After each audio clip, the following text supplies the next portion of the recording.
closer than you think. It's not a tournament. It's what you don't see on TV. The cash is real. The stakes are high. They bet big. They win big. They lose big. High stakes live action poker. Live at the bike. Watch it live on the web or play it if you dare at the Bicycle Casino right here in Los Angeles.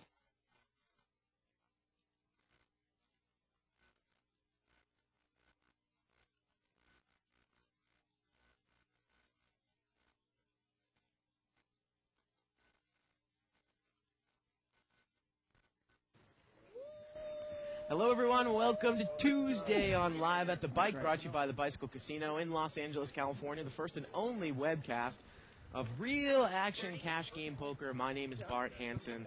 We got the poser Englishman next to me here, Dave Tuckman, and 300 to 500 game again here, 5-5, different lineup. Yeah, this game promises to have a lot of action. It's a guy from Denmark here with the last name Hansen, spelled E-N. In seat number 8. That is so exciting. So it's going to be a doozy of a game. Let's head over to the table. Let's get into it. If there was any reason to watch this show, it's for that one guy, right? Yeah. Seat number 1, we've got Eric. Eric, a familiar face on Live at the Bike. And he's got a lot of chips. I mean, this is a 3 to 5 game, but he looks like he's got well over $1,000 there.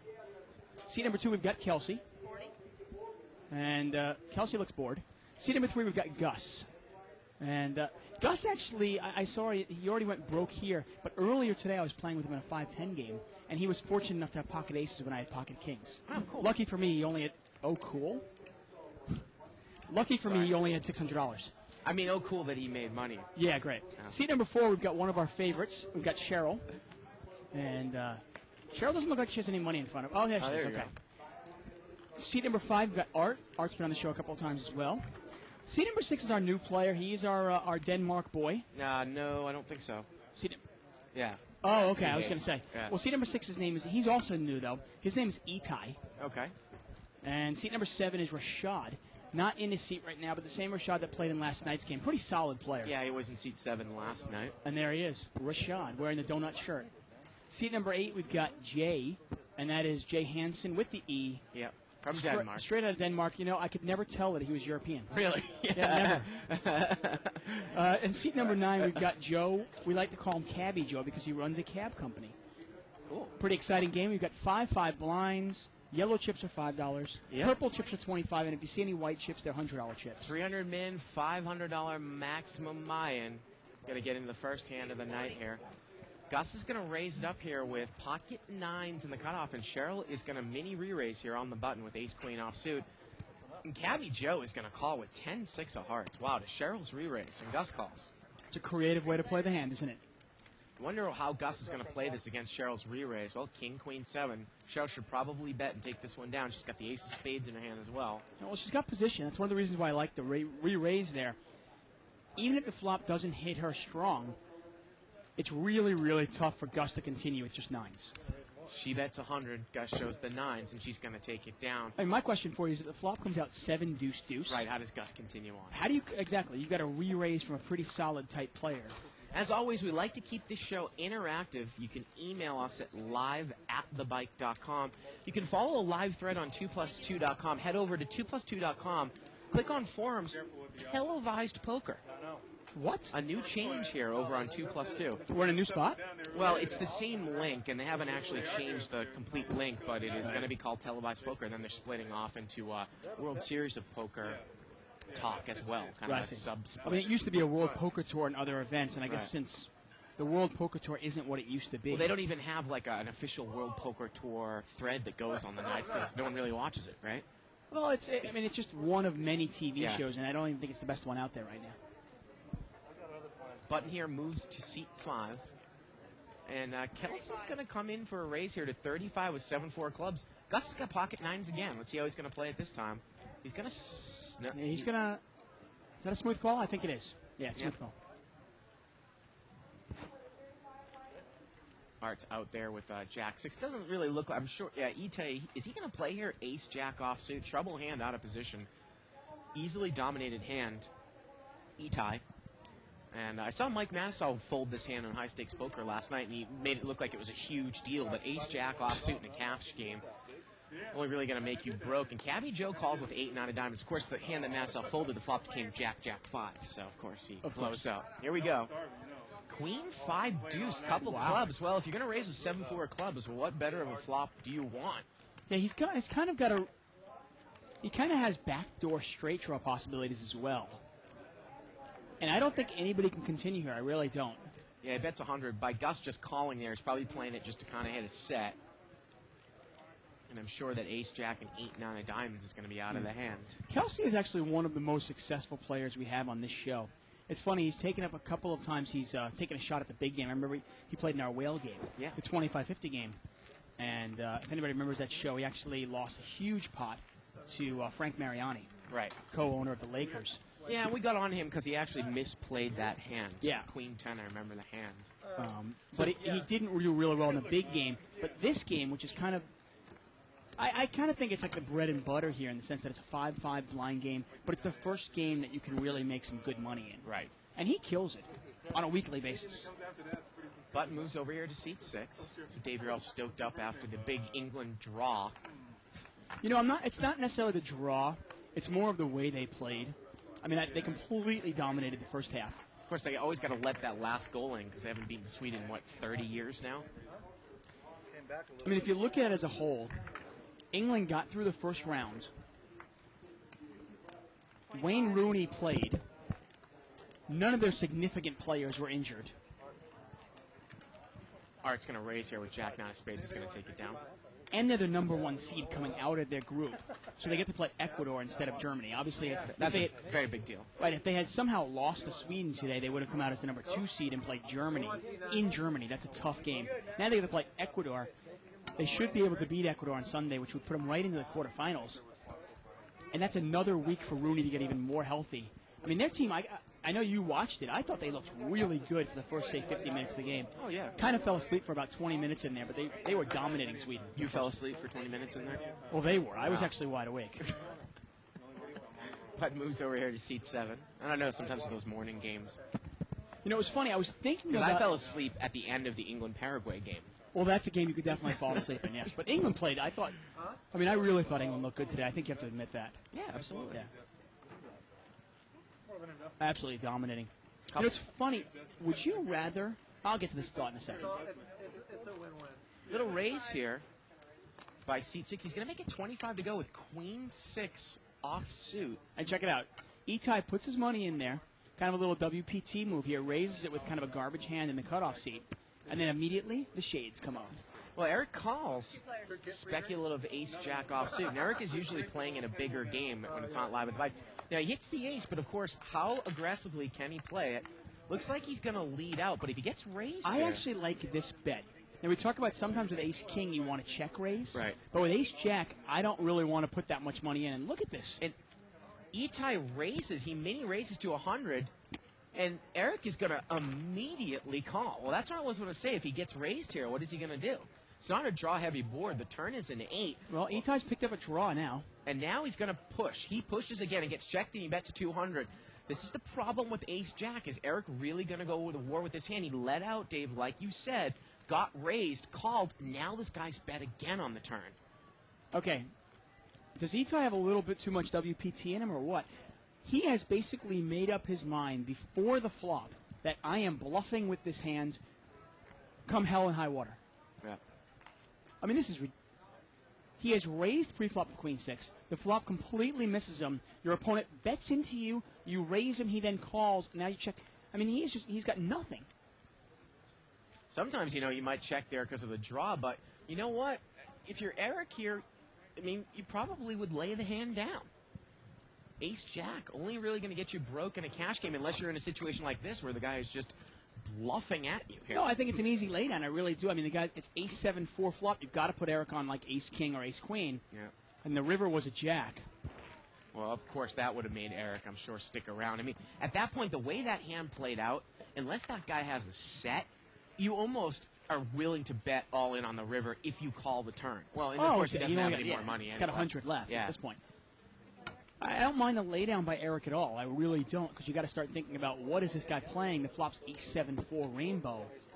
There's no chance. He's got to have ace-king. Take a look at the first chip count here of the night. We got almost 5,000 on the table. Well, Eric before that hand had about 1,000. He's probably down to maybe 900 and 800 now. Let's take a look at the differences here. The game's been going for about a half an hour. Oh, Eric, the quick leader, up 500. Gus, the quick loser, down 600.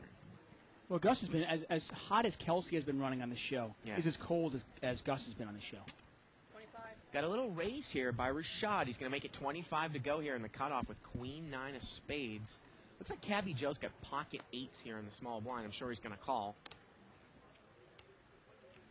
4 chips. Well, he's a little short. I mean, I think he's got some white chips there, too. Yeah. Okay. Yeah. So he's not that short. And is Gus going to call here? And this is a really difficult hand to play out of position, 4 or 5 of clubs. Talk about a pocket pair, kind of easier. You hit your set or you're out. Suited connector, you're probably going to make some sort of draw, and you're going to be out of position. Right. Ace, King 4 here. No one has an ace or a king. If Rashad followed through with a bet, he would take it down. Well, Art's got a flush draw. Art's got the heart draw. It's a naked heart draw, obviously.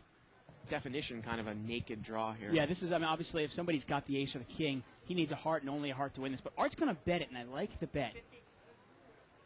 Bets 50 here into about a $100 pot. He's going to bet half the pot. That's going to be enough to take it down. Yeah. Obviously, terrible flop for Cabby Joe. Yeah. Now, I want to go back to that E-tie hand where he bluffs with the queen 6. Now, people always ask us, people email us in and ask us, what hand do you like to bluff best with? And I always say, you know, it's not really a predetermined thing. You kind of let the situation come to you, and when it seems like it's a right opportunity to bluff or represent something, well, that's when you're bluffing. But you are normally, unless it's a really, really passive game, maybe like last night, you're going to be raising with at least some sort of connection in your cards. Up and down offsuit, Dave, that hand is really worthless. What I'm saying is, yeah, but I'm almost never bluffing pre-flop. Right. Unless it's a tournament where I need to accumulate chips in a hurry. In a cash game, I'm not bluffing pre-flop. I might do it in a cash game on the flop or on the turn, and I can represent something else against a tight player. Live straddle here by Gus. Going to straddle in a full ring game. Of course, we always talk about that in a full ring game. Pocket 8s here. Seat 5, and he's going to bring it in for really a mini raise here. He makes it 25, which is usually kind of the standard raise, but this pot is straddled, so a little bit of a small raise here. Obviously, kicking a jump now. Yeah, nobody's got much of anything. Gus isn't going to call with it. Sometimes you just don't notice that the pot is straddled. That's part of the game. Obviously, you've got to be focused and paying attention to your table. Gus has got ace deuce here. It's back to him. Is he going to call for 3 more chips? He does. We talk about ace jack being a trap hand. I mean, ace deuce obviously falls in the same category. Well, there's the ace. Yeah, but how do you know? And how is he going to play it? Once again, I'd probably lead out into my opponent. Or I might check call, do a kind of a stop and go check call, and then lead out on the turn. $25 bet here by Gus. Now, Art is only staring at 1 overcard here. But it is the premium scare card. Yeah, it is the overcard. And overcard. He's going to raise. So right off the bat, we've got 2 people that have led out with weak aces and have gotten raised. What, nobody believes them? Or they just assume that you've got a weak ace and you can get off. You can get them off. And is Gus going to continue on here when you get raised? I don't think you can. I don't mind the laydown again. Yeah. Twice there, Dave. Yeah, Cheryl has had somewhat of marginal success on the show. She really has, and she's played it pretty straightforward. She kind of subscribes to the Russ Fox school of poker, but she plays a little bit looser. Who would you rather have on the table, Russ Fox or Cheryl? Not talking about poker, maybe. Is that a trick question? Well, Russ Fox. His hairdo is more interesting, actually. We got a good shot of that last Interesting? night. Definitely Russ Fox. Really? His hairdo is definitely more interesting. Who would I rather have at the table? I mean, Russ Fox is a sexy man. He's just hot. God. Wow, pocket aces here for Cabby Joe, and our Danish fellow over there in seat 8, he's got ace-queen offsuit. And seat 5 is going to bring it in for a raise. Well, he's got 8s, a couple of red 8s there.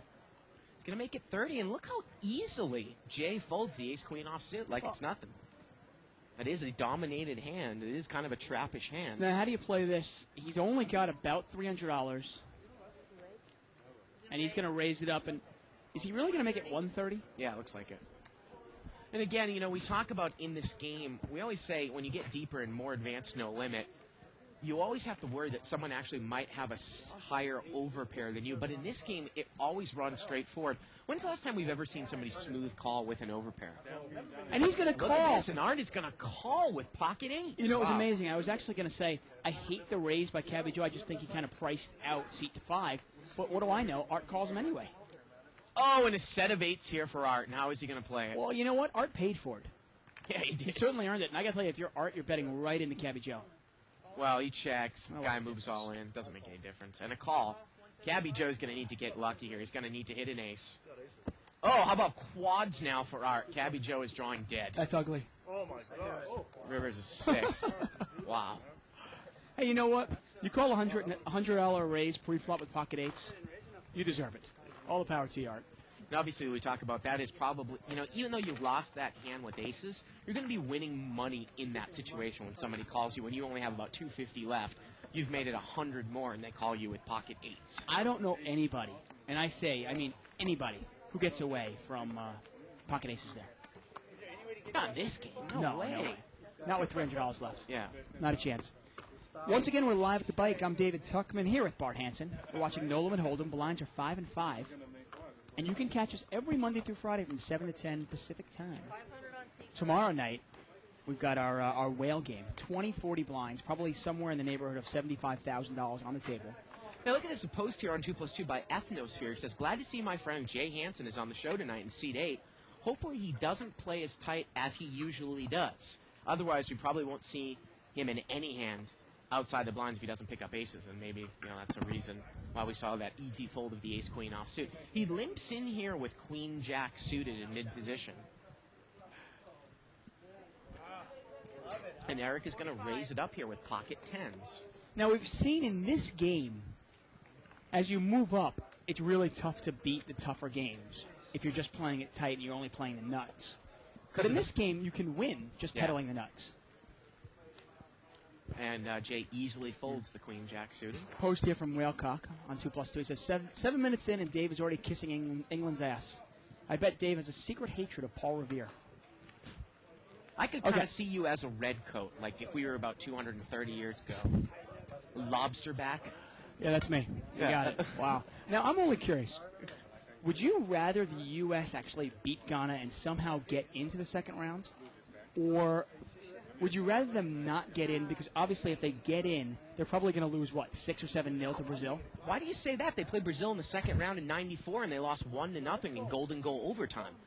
I think that they could squeak out maybe a tie and go to penalty kicks. Are you still living in 1994? 6-0? Are you out of your mind? 12 years later. Please. 1994. What were you, 8 years old? Give me a break. No, I would rather see them lose so they don't have to go on to Brazil. Well, I'm just thinking, do you really want to face the embarrassment of facing Brazil? I don't think it's going to be embarrassment at all. Kelsey's going to raise here with ace-10 of diamonds here in the cutoff. Going to make it 35 to go. Now, Art's got 6-4 clubs. Probably not a hand you're going to try to be a heads up. We had a limp by Cabby Joe there. And if Art calls, it might bring Cabby Joe in the hand. Cabby Joe's rebought for 500 here. So Art calls, and Cabby's going to call. I was going to say, Cabby Joe, like you said, he plays in the bigger games. So he probably has no problem splashing some money around. Talk about the difference of how he's playing in this game compared to one of the other games. Well, he flops a flush draw with a gut shot to the jack. Now, the straight doesn't have a lot of value because anyone with a king would have a higher straight. Wow, and he checks it. And he checked it. I'd probably lead in there from there. Now, Kelsey's going to probably bet here with ace-10, I'm sure. The funny thing is, if he bets there, he probably takes it down. I don't know if Kelsey can get involved. That's not the flop you're looking for with ace-10 of diamonds. He's going to make it 75 here. We talk about it all the time. Obviously, checking and calling is rarely winning poker. Art easily folds. And I was going to wonder if Cabby Joe might pull a check raise here. He might pull a check raise here with this draw, and he does. You can see it's about 50-50. Now, the thing with Dave Kelsey is, this sometimes screams like this guy might be doing this with a draw. But if he has a jack with a spade draw, Dave, you're actually a pretty big dog because he's got one overcard to your 10 plus an open-ended straight draw with spades. You've got to also realize Kelsey only had ace-10 there, diamonds. This guy could have queen-jack. This guy could have jack-10. All sorts of hands. And obviously an easy laydown for Kelsey. Turn was a jack, and he would have made the bottom end of the straight there.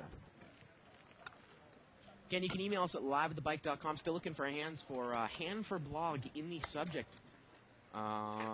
get them in by tomorrow night, and I will review them, and hopefully you'll get your hand on the video blog that we shoot on Thursday up Friday. Obviously, if you're wondering what the video blog is, that is where we analyze and dissect your hand. Check it out over on the left-hand side of the screen. David, send a call. Pocket jacks here for seat 3. 25. And Gus is going to make it 25 to go here with the jacks. We got a straddle, and you wonder if Gus noticed the straddle. He made it 25 to go. But I don't think anybody's going to call this. I really don't. Now, Rashad's an interesting player. I really like his game. Played last night in the 3-5 game, and then afterwards he jumped in the 5-10 game. A lot of times you'll see players actually playing in this game, even though it's smaller than they normally want to play, but they really want they want the exposure on live at the bike. They want to be able to go back and critique their own game. Yeah, maybe you can go out there and ask Jay what happened to Denmark in qualifying the last couple of years, huh? Jeez. Button moves here to seat 5. I mean, Denmark's got kind of a team, you know, they're sometimes in, sometimes out, kind of like Switzerland. Now, Switzerland's kind of got their best team ever in this World Cup. Yeah, they really do. Yeah. Hey, I think the Sunday match, the second round match, Sweden versus Germany, is actually going to be quite an interesting match. Absolutely. Sweden is not a pushover. They're a pretty good team. England hasn't beat them in over 30 years. Kelsey's going to raise it up here with pocket kings. I mean, that's kind of an interesting stat, wouldn't you say? Well, they've only played him like 9 times. Yeah, but they played half of them in London, man. Are you kidding me? Well, Art is going to call Kelsey with, wow, a really, really speculative hand to a raise. He is in position. Calls with queen 10 offsuit. Well, you know, Kelsey's image. Now, that's not a bad flop. Normally, 1 ace is somewhat scary, but 2 aces, I actually don't mind that flop. And he checks. And I don't mind the check also. Art's Obviously, the board, there's no draw whatsoever. And at this point, you hope he has an ace because it's a jackpot. If this guy has an ace, and he has ace-queen or ace-king, it would be a jackpot. Kelsey is hoping he is beat. Now, Kelsey's got a 98% chance of winning because if another 9 comes out, they would chop. Right. Yeah, Art cannot win this hand. Actually, if another 9 come out, that wouldn't make any difference. Kelsey would still have the best hand. Yeah, I'm How trying would to they think of... Because another ace comes, Kelsey wins it with the king high, right? Yeah, so that looks like a flaw in our system here. Well, $50 bet here by Art. Kelsey checked it again. And Art bet 50. I got to say, I just call. Yeah. There's no point in raising this. Well, I guess if you're going to get called, you have the jackpot, so maybe he thinks it's well, like I guess maybe Art would call. Maybe Art calls with a 9. Maybe Art calls with pocket 7s or pocket 8s, actually. Yeah. You think about it there. Again, I'm trying to figure out how how Art is not drawing dead here, right? If an ace falls, Kelsey wins with 4 aces and a king. If a 9 If falls. a queen falls, obviously that's no good. If a 9 falls, his king still play. The software is clearly malfunctioning. Well, it doesn't take something into an account. Sometimes we find that, like little quirks like that. Unless we're missing something. Hey, point it out, email it to us. But I can't see how you would chop that hand. Maybe if the ace of clubs were to fall on the river. Yeah, right? 2 ace of clubs. They chop it up. Kelsey shows the king. That's what Kelsey says. He says, I wanted you to have the ace, and I wanted you to lose. Or I wanted to lose, because it would have been a jackpot. Yeah. And obviously we have a bad beat jackpot here, where if you lose with aces full of 10s or better, 2 4 of a kind better, and both hole cards play, our bad beat jackpot is activated. And I believe right now it's probably about $12,000. Yeah. You actually might have been the last one to hit it. Well, besides the regular. I don't know when you hit the 100,000 if that affects the regular jackpot. You're hoping he's got a jackpot. Couple of ace queens here. And there's our jackpot. Those are our jack. So it's at 12,100, the second one from the bottom. Wow, look at the Omaha 6 to 8, 39,300. Yeah, sometimes that really gets up there. Remember a couple months ago it was up like around 75. Quad 8s or better for that. Losing, right.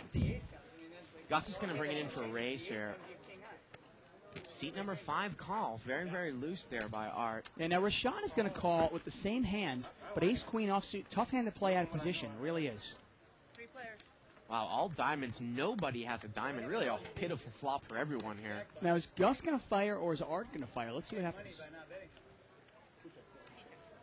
Well, looks like Gus is going to make that continuation bet. This is one of those times, though, if you bet and get called, you really have no idea what the guy is calling you with, right? No, you don't. This is one of those times where if I bet and I get called, I'm pretty much done with it. Wow. But we're going to get a check raise here. Yeah, for Rashad's going to check raise him. He doesn't buy it. And I assume if Rashad got called here, he would be done with it. And Gus is going to call him. Move against move here. Both players have the same hand with no diamond. Yeah, and I got to think that Rashad is probably done with the hand now, right? He made the check raise and he got called, Dave. And it's always dangerous, obviously, when somebody calls you. You're really getting no information when Gus calls you. Gus could be calling you with ace, king of diamonds. Gus could be calling you with nothing. You have no idea what he's calling you with. But Rashad looks like he's cutting out chips, and he looks like he's going to bet about $140 here. Well, the pot is about 200. Is he going to make another move at the pot here? And he is. Look at that. He's going to put a little more heat on Gus, and he throws it away. And I got to say, that's part of Gus's game that I just don't understand. Queen of spades on the river, and they still would have chopped it up. I don't quite understand what Gus is doing there. Well, maybe he thought if the guy was making a move, he wouldn't have the balls to go through with it on the turn, and he could take it away there. And now the guy shoots out 140. Gus only has 300 left. I understand, but don't you want to have some sort of escape hatch? I mean, have the queen of diamonds in your hand. Have the ace of diamonds. Something. Yeah. Have a pair. I mean, okay, so the guy doesn't have, let's say the guy doesn't have the balls to follow through on the turn. Right. So what now? You're basically going to bluff at it. You're setting up so you're going to bluff at it? I mean, yeah, I think that's what was going through his head. Email here from Brian saying, I was going to be in L.A. area next week. Want to play on the show. How early should I show up and get my name on the board? Well, I got to tell you, Jay called me on Friday. Called me here. I'm here usually by 2 o'clock. And asked for the Upper Poker Plaza level. And I wrote his name down, got him on the show. So obviously we're always looking for new players. New players are always going to have precedent over someone that we've already seen on the show. Exactly. I can tell you that. He knows that his kicker plays.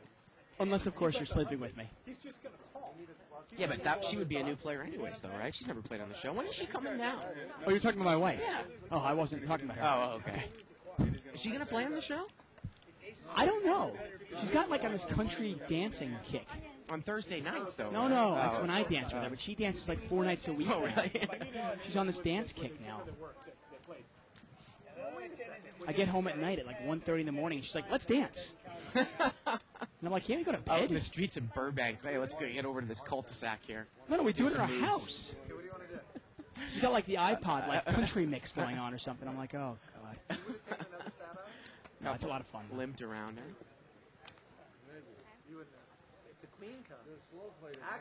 Good exercise, right? It is, yeah. I want to learn to salsa dance, pick up the ladies like that angle, Yeah, use that. 7-way action here, limped around. Now, Gus has flopped trip sixes here, 8-6-6 on the flop. See if Gus is going to lead out. He's usually pretty good about this, and he's going to bet right away. But this is one of those times, if I'm Kelsey, if somebody makes a small enough bet, and a couple of people kind of like, make smooth calls, and you almost know they have a 6, I will take one off if it's cheap enough and I'm deep enough. Yeah, but I got to tell you, I want the 7 of hearts to come. Yeah, but I know where you're going with this, though. But I think this board is not necessarily the type of board you want to do it with trips being the lower cards and the top card being higher, because if a 7 comes... Oh, excuse me. You would win with 7 till 6s. I thought the 8. If it came 8-8-6 and you had 7, no, then I definitely don't want difference. it. Yeah. This is bottom, and not only, even more so because there's 2 hearts out there, and that's the one of the case where, since I don't have the 7 of hearts in my hand, I can actually play on because I want the 7 of hearts to come. Hopefully that 7 makes somebody a straight, makes somebody else a flush, and somebody else has got the 6. Now, that is really just an odds question. You talk about, sometimes doing it, and I do it in the bigger game. In this game, I don't know if you're ever really deep enough to a $25 bet. No. You are basically looking at trying to make like about 23 to 1 on the bet. So if the bet in the bigger game was like 50, and you thought you could make about 1,300, if you hit the card, then you can make the call. Well, I'll give you an example. Let's say, since a lot of people that watch our show are familiar with these players. Right. Let's say Mike makes a bet of $50. Let's say Dr. BB, or not even Dr. BB, let's say Alan, smooth calls, okay? And it's just screaming, I have a 6. And he's got $3,000 or $4,000 behind him. That's a case where I can call the $50 because I know if I hit my 7, I will make $4,000. Easy fold there again for Jay with ace-10 of clubs. And I wanted to see how a raise by seat 5 and Jay throws away ace-10 of clubs. I want to see how Cabby Joe is going to play jacks, Dave. He just smooth calls in the blind. And the flop comes out 8-5-3 here, and Art's got top pair. He raised with jack 8 and he hit top pair, but Cabby's got the over pair. I think we might see some fireworks here. Art is a pretty aggressive player. Obviously, Cabby Joe is aggressive as well. He's just going to check call with the jacks. Might he lead out on a blank on the turn? You know how Well, the turn's 5, and you might lead out there. Now Art's got a club draw. He's got the club draw. He also needs an 8. He can catch a club or an 8 here to win this. And now he's going to bet again. Well, there's no reason to think that he doesn't have the best hand. And Cabbie Joe is going to call. You wonder if Art is probably going to check it down here at the end if he whiffs on the club. The case jack would be a horrible card for him here at the end. And the river's a club, and Art makes a backdoor flush. And I got to tell you, if you're Art, you got to bet this and bet it pretty strong. Absolutely. You built yourself a pot. The pot is probably about $150. Throw in a nice $200 bet. And there it is. It's about a $175 bet there. And Cabbie Joe, by playing jacks this passively, has absolutely no idea where he's at right now with jacks. I mean, Art could have anything from ace, king, spades to 6, 7. Could there be a case for Art actually value betting 9s or 10s here, a hand that you actually beat? Definitely. I mean, the board is paired. That's what I mean. This guy, you have no idea. Art could have queens, kings, aces, 9s, 10s, ace 8. Who knows what he has? And Cabbie Joe is going to call, and the flush is good here. And Art built himself a nice little pot and made a nice river bet there. And Jay over there in seat number 8, not that he would have gotten there if he had called with ace 10 of clubs, because he probably would have got rid of on the flop. Actually would have made the backdoor nut club. Right. Because I was wondering, sometimes we see in this game, Dave, with jacks, everyone thinks that jacks are such a strong hand. You got to raise, and I'm going to re-raise out of the small blind. A lot of times that's not really what you want to do with jacks. But at the same time, I think you just can't check call the whole way with jacks on a ragged board either, right? It's really tough because you've got to realize some people can say, well, sometimes I raise out of the blind to get information.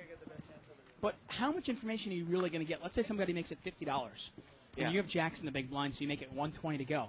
Well, now the guy smooth calls you. Well, give me the range of hands that he might smooth call me with. Right. He might smooth call me with anything from 5, 6 of hearts to pocket aces. Right. Who knows? Pocket queens here for seat 6. Itai, now he did not show down that queen 6 hand, Dave, so no one really knows that he, Right. and I think he's been away, or he hasn't played many hands since then. And it was funny, after I saw that queen 6 hand, I figured, okay, we got a bluffer on our hands, but I guess that was just an isolated incident. He's going to raise it up here with the queens. 35. The Danish J gentleman there has got ace 9, an easy fold for him. And Eric is going to call here with 8-10 of hearts. Well, I don't like that out of position. I really don't. I mean, on the button, it's a different thing. But remember when we out of talk about position? gap-suited connectors, too? I'm looking 20 to 25 to 1. I actually don't even think Itai has enough money for me to make this No, call he for doesn't. 35. I remember last time Eric got involved with Itai, Yeah. had the best hand and he had to throw it away. Well, 8-6-6 here. He's picked up top pair. Is he going to go to war with this? What was funny, last time he had top pair and he had the best hand and he threw it away. This time he's got top pair and he's in terrible shape because a 10 is not good because there's pair 6s out there. Now, Eric's going to come out and bet. Let's see if Itai's going to raise him again here. Well, he's playing it the same exact way. And look at Itai is playing it the same exact way he played queen 6. He raises. Yep. He makes the mini raise, the same line as the hand with the ace-jack. Mini raise here on the flop, but I don't know if Eric's going to continue. On the flop that time with the ace-jack, he immediately called. Here, Well, I don't what's think the he's going to difference? continue. I mean, last time you were losing to ace-king or ace-queen. This time you're losing to an overpair. He makes the call. This pause quickly, $200. Here we go to the turn. The turn's a 3.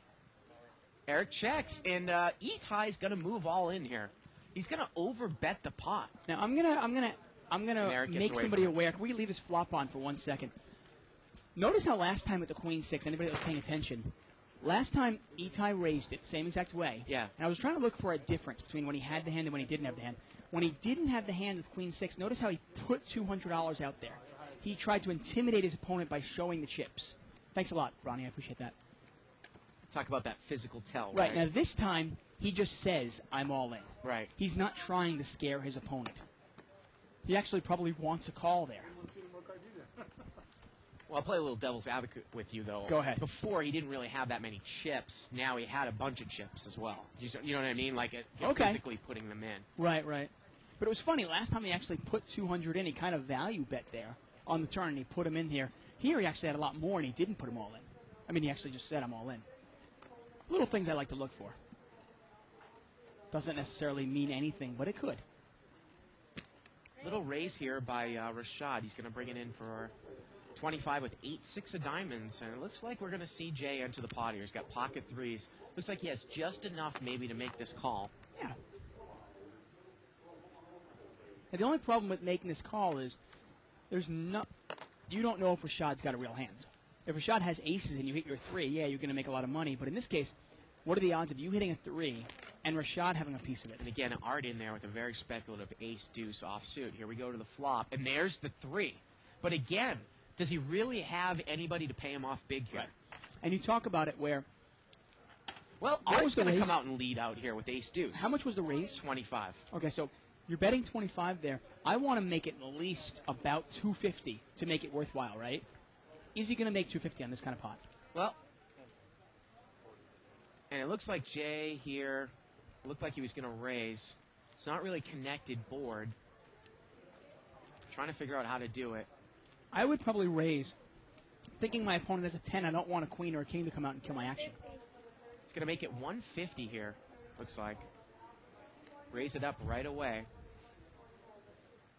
Now, I was actually wondering, Art bet so weak on the flop, I was wondering if Rashad was going to make a move. Sometimes if it was Rashad, actually yeah. going to, fall right into Jay's hands, because Rashad thought Art was so weak, but Rashad just got rid of it. Rashad obviously has to pay attention to the player behind you. Exactly, and that's what he's probably thinking. He's got Jay behind him, the guy hasn't played a hand. Yeah, exactly. This guy could be smooth calling with queens or jacks. Yeah. And this is an easy lay down here for Art. Yeah, really is. And we talk about EV calling a $25 raise with pocket threes. Was it profitable? Well, not really. And somebody could say, well, what do you mean? He made money on this kind. But you've got to realize that you need to make 8 or 9 times that raise amount for it to make money. The more and more I play, the 10 times rule was kind of easy, just, an easy way to calculate it. But I actually think, of course, it's got to be depending on the player, but if it's against a solid player like Rashad, you might look at 15 or 20 times. Because, again, in the long run, by Jay calling there, because he didn't make what he should have made, it's actually a negative expected move. Right. And to try to explain this to somebody who doesn't understand, if you're supposed to make that, you're supposed to make, let's say, $250 in that play. Right. And let's say he only made 25, maybe about $100. He actually lost 150 on that play. Right. In the long run, if he continues to play pocket threes in that manner, he will lose money in the long run. And he did nothing wrong. Jay did nothing wrong. It's just you got to remember, think about it in terms of you want to play it actually really conservatively. You got to maybe up that to 15 or 20 times. Yeah, you really do. You've got to make money when you hit your sets. Otherwise, it's just not worthwhile. Eric's going to raise it up here to 40 with 9-10 of spades. Now, Cheryl's got somewhat of a trap hand out of position. She's thinking she's really taking time with this one. Does she want to call? A couple of different ways to play this, and she's going to lay it down. I like that play. I really do. Yeah.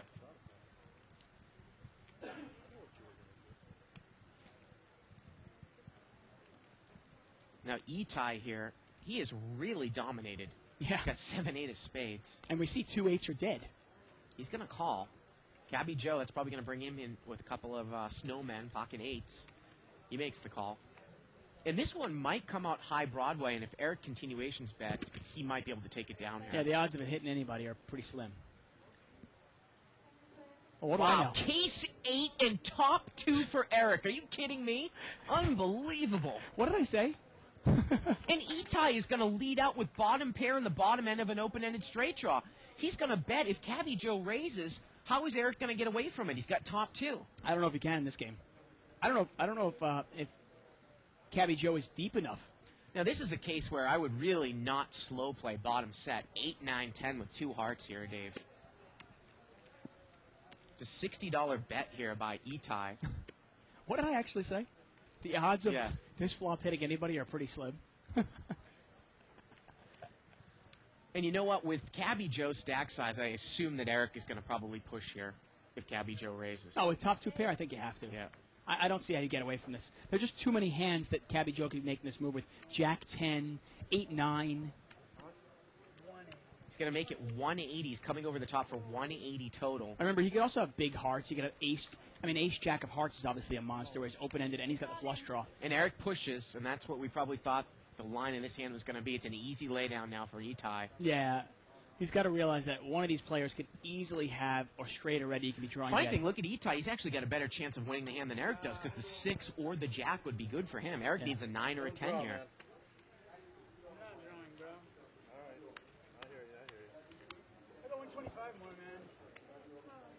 Makes the call. Set against top two. Sometimes that's just overhead. Eric needs a 9 or a 10. Turns a 5. River is a jack. Yep. And Itai would have won if he stayed in there. Obviously, can't overcall that for $600. Eric had him covered. Yep. And Gabby Joe is going to more than double up there. And in that Gabby case, Joe probably did not like that river card. And in that case, you're calling with pocket eights, and you realize, okay, well, I called a $30 raise pre-flop, and I just won about $500. Right. So that is positive EV. And you got to add that up over the long haul. Figure it out. I mean, I've actually gotten to the point where I won't call small pocket pairs against a tough, good, aggressive player, especially heads up. I got to tell you, against you now, I will no longer call in a heads-up spot with a small pocket pair. Like if I raise and you were in the blind with pocket 4s. I easily throw it away, and there's a couple of reasons why. First of all, if I hit my 4, you're a good enough player to get away from queens or jacks or kings. Right. So I'm probably not going to make that much money off of it. You're also good enough that you're not passive enough that I can steal it from you. You know what I mean? There's sometimes where I will call like a Dr. Beebe or I will call a Kirk because I feel like I can outplay them. It's almost, it almost might be a little bit of a lose-lose situation. If you don't think you're going to win the amount of money that you need if you hit your set, there's also a slight chance that you actually might lose a gigantic pot if you hit your set and for some reason lose. Whether it's through a higher set or something else happens, like a straight or a flush. Right, and against a weak passive player, rarely am I going to get outplayed where I throw away the best hand. Right. But against a good player, somebody like you or somebody like Mo, let's say you raise with ace-queen, the flop comes out 10-9 deuce, and I have pocket 4s. In all likelihood, I have to check, and you're going to bet, and I have to fold. Right. Limped around here. And speaking of the devil, there's the 4. Ace-deuce-4 here, a couple hearts. And that's where you really get killed, when you call with pocket pair, hit your set, and lose the hand. Yeah. And obviously, when we talk about you and I kind of colliding at the table, and you and I don't play too many hands together. And one of the biggest hands I won was set over set against Exactly. you. I had bottom set. You had, fourth set. It actually ended up being top set on the turn. Right, top set on the turn, exactly. Right. Fourth set. Well, there was an ace. There was ace up. Yeah, ace on the river. Right, when we were all in, pretty much. Bet out here by Art with 5-7. He's got a straight draw here, just a wheel draw. Now, Gus is double gutted here to the... Actually, is he double not gutted? double gutted, He's no. got the same wheel draw. Just a 3. Yeah.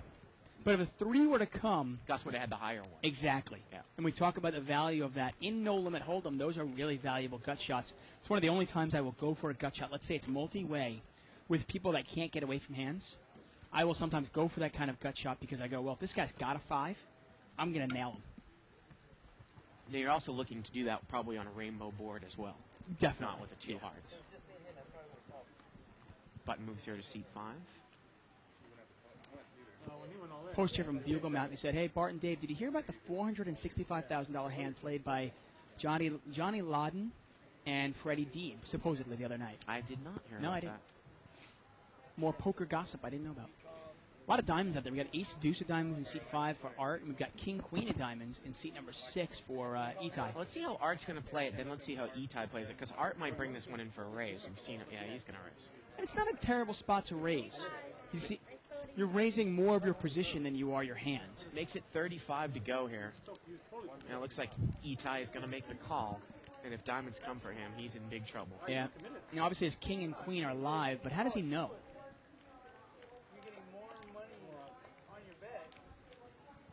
Oh, there was a great email from Dave Jones last night. I got to get to it. Really funny.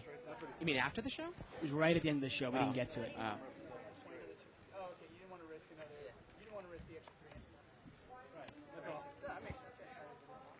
And a call here by King, Queen of Diamonds. And we're going to see this heads up. Pot's about $75. Flop misses both players. If Itai checks, obviously it's going to be tough for him to play. Well, he's going to bet right into him. No. Obviously, Itai's got that stroke of aggressiveness in his game. Really stroking it, huh? How do I respond to that? What do I even say to that? You just let yourself out there, though, man. I mean, come on. $100 bet here by Itai. And I assume that Art is not going to continue on here. You know, it's funny. It looks like Itai is putting a lot of money in the pot when he doesn't have it. You wonder if when he flops a big hand, We haven't seen it yet. If he Well, flops a set, He bet pocket queens the same way, though. I know. I just want to see if he flops a set or if he flops a big hand. How does he play? I mean, Does he play it backwards? Right. When he had an overpair, though, he certainly didn't play it slow. He played the hand hard too. Right. I remember he hasn't shown down any of his bluffs yet. Okay, now this is the email from Dave Jones at the end of last night's show. He goes, subject was, you are more interested, and here it is, you are more interested in the poker gossip than I am in soccer. Now, enemas are a different matter. I don't think I've ever met a poker player who could not benefit from some help in the personal hygiene arena. Nevertheless, there's a time and a place for everything. And I think we went into poker gossip last night, and he said he wasn't interested in poker. And he said... no, in soccer. Right, but he's saying you are more interested in poker gossip than I am in soccer. Exactly. Right. Always count on Dave Jones for that. And I do apologize to Dave Jones and anybody else who does not appreciate the soccer talk, but it's going to continue until July 9th, until the World Cup is over. Is it not? Yeah, straddle. Or at least until the United States and the England's out of it. Six-way action here. King 9-4 with a couple of diamonds. Well, Art playing King 5. He's got top pair. Now, Rashad, he's got that good. He's got a pair and a flush draw, which is not top pair. We talk about this is actually a hand that's almost better value-wise. It definitely is, and you've got to realize the odds of somebody else having two pair are pretty slim. It's King 9-4. Now, let's say the flop had come out King Jack 4. Right. You've got to be scared that your two pair is no good because King Jack is a hand that people play. And Art is going to call here. Again, we talk about how people will overvalue top pair and a flush draw because if your flush doesn't come, you really don't have a good hand if your kicker is not good. Exactly. But in this case, you see Rashad is actually a favorite. Well, it's about 50-50. You could catch a 6, a 4, or a diamond. And Art actually has raised here, Dave, with King 5. Now, Rashad's hand is strong enough to actually push right back. Now, I don't know, though, if you put Art on a king, is there value to semi-bluffing? Because I think Art might call all in here. You might. 55 more here. I mean, clearly his draw is too big to throw away. The only thing you're worried about is if Art is raising with bigger diamonds, say the ace-high diamond flush. So here we go to the turn, and the turn's a diamond, and Rashad's got the flush. Now, I would bet right out here. I would not go for a check raise, Dave. But he checks, and wow, Art is going to continue to put money in there. I mean, he can beat nothing. How can he think that his hand is good right now? Well, look at that. He didn't check. Rashad didn't check, and Art was throwing 100 out there. Yeah. And that sometimes can be an angle. You've got to be careful not to check here, because watch, he can check behind you now. And Rashad is going to bet. Oh, there you go. Okay. He's going to bet 200. And it's an easy laydown for Art. It really is. You now cannot beat a king, and you can't beat diamonds. I was surprised he was putting money in the pot on the turn. Yeah. Very surprising. And I like the bet by Rashad. I really do. Some people at home are probably wondering, well, why doesn't he check? He knows Art's going to bet. Not necessarily. Remember, you could check now and Art can go, okay, I'll check too. And if a fourth diamond comes off, then what do you do? And Art is going to call, and he is drawing stone cold dead here. He makes this call. This pot is $700. Are you kidding? Wow. How do you call this? I mean, you must put this guy on. You got to think that Art's got like, ace-king or king-queen with the queen of diamonds. I wonder if the saving grace here for Art is if a fourth diamond comes and Rashad checks, and then Art just checks behind him if he loses more money. Because it's a $700 pot now. And the river's Oh, no, and Art's now made two pair. Oh, wow. Art's made kings up now. He was drawing dead on the turn. And look at Art. He's looking at him. He is active. He is ready to put money in the pot. I think he thinks he has the best hand. I really think he thinks he has the best hand. If Rashad made a pot-sized bet, he would move in here. It's a $700 pot. Well, he's going to bet 300. Yeah. Probably could have bet a little bit more than that. But look at Art. He has made, and he's going to call this in. He calls. And we talk about a mistake begetting mistake begetting mistake. And Art has badly outplayed this. I mean, badly misplayed King 5. And we talk about the first mistake. Why are you in the pot in the first place with King 5 offsuit? Let me ask you this question about angles. I want to throw a scenario out there. Do you consider this an angle? Because I had this happen to me a couple weeks ago. Let's say for some reason I was away from the table and I posted, okay? And I was in seat 1. And a lot of people, for some reason, when I'm in seat 1, or seat 9, act out of turn in seat 1. So let's say I posted and they thought I was away and I had aces, and the guy now in seat number 1 raises out of turn. Is it an angle for me not to say anything and then pull the limp re-raise? No. No? I don't think so. No. I don't think that's an angle. No. I mean, there are certain things that's just common sense and smart. I mean, I was actually playing in a game the other day where I had position on a gentleman to my right, and I didn't know he had cards. And I had pocket sevens, and I was going to raise it up. Right. So I put out like $50 in chips, or $55 in chips, whatever it was. And they said, oh, no, don't act yet. The guy to your right hasn't bet yet. And now he limps, He right? limped in, and I was like, well, that's kind of scary. Yeah. Because he knows I'm going to raise. So I just limped in, too. He had aces, thinking I was going to raise anyway. Right. And he actually got mad at me because I should have been like held to my raise. Oh, no, you're not even there yet. He actually got mad at you? Well, he was mad at the dealer, and then he was mad at me, and he was mad at the casino, and Damn you, Tuckman. We got well, a I raise flopped here. a set of sevens, and he ended up losing Oh, all did his you? money. Oh, Yeah. you broke him? Wow. But I mean, that's just common sense. If the guy wanted to raise, Right. what am I, I'm stupid enough? I'm going to put $50 in there, so I'm going to let him, so I can throw my hand But away. you probably would have raised and you would have called and it would have played out the same way, right? No, I think the way he was going to play it, I think he was going to do it as a limp re-raise. Oh, anyways. I think I was going to put 50 in. Maybe somebody calls 50, and now he makes it 200, and I have to throw my sevens away. Because I was figuring if you were going to raise and he was deep enough, you were going to call anyways, and he would have hit the set anyways.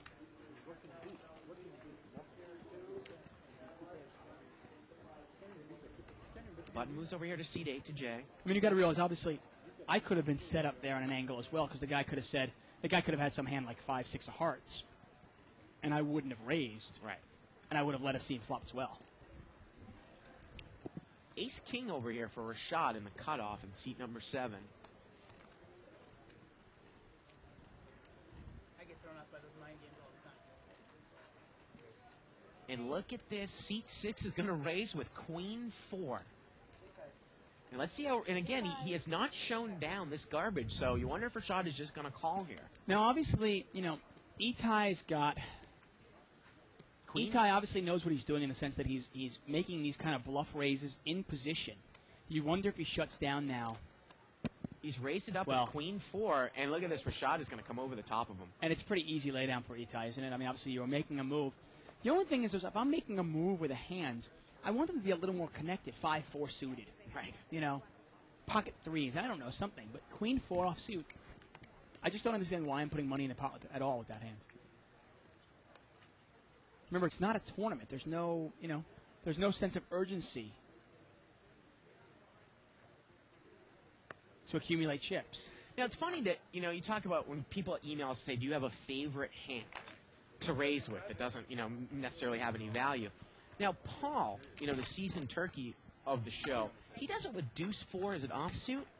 I think either way. Either way? Yeah, he's not And my prejudiced. question to you is that does that add anything to your game in terms of randomness?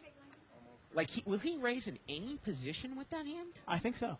I mean, is that adding... I mean, he won't always do it. Okay. Oh, he won't always do it. I don't think he always does it, Okay. but I think he's done it enough, especially if Mike's in the game, he will do it with deuce 4. But you've got to realize, okay, let's say I raise and he re-raises. Okay, you put him on a range of hands. You go, okay, he has pocket aces, pocket kings, pocket queens, ace king suited, or deuce 4. Doesn't help me that much. No, but I'm just saying strategy-wise for him, though, does it add some randomness? He's saying, I'm going to pick one specific hand to be random with. I suppose. Although it's funny, let's say Paul were to re-raise me, and I call him with pocket queens, okay? And I decide to call, and the flop comes out like 6 deuce 4. Well, now I got to look at it and go, well, I can't beat aces, and I can't beat kings, and I can't beat deuce 4. Four-way action here, lived around. Ace 6-5 on the flop. Eric is going to bet 15 here with 5-3. Looks like it's the best hand. Well, actually, Itai's got him out-kicked. And, boy, Itai really loves to pick on Eric. Looks like he's going to raise it up here. You wonder how long Eric is going to stand this. Tabby Joe's obviously going to fold. And Eric folds. Well, there really should not be any ego in poker. Eric's got to realize that. Yeah. Once in a while, I will find myself picking on one player. And one of the reasons I'll do it is because I actually think that their ego will get involved. Right. I'm pushing on them because I think eventually It's they not will your go. ego, but it's their ego. No, I'm going after somebody who I think will eventually snap and go, you know what, Tuckman, I'm going to get you back.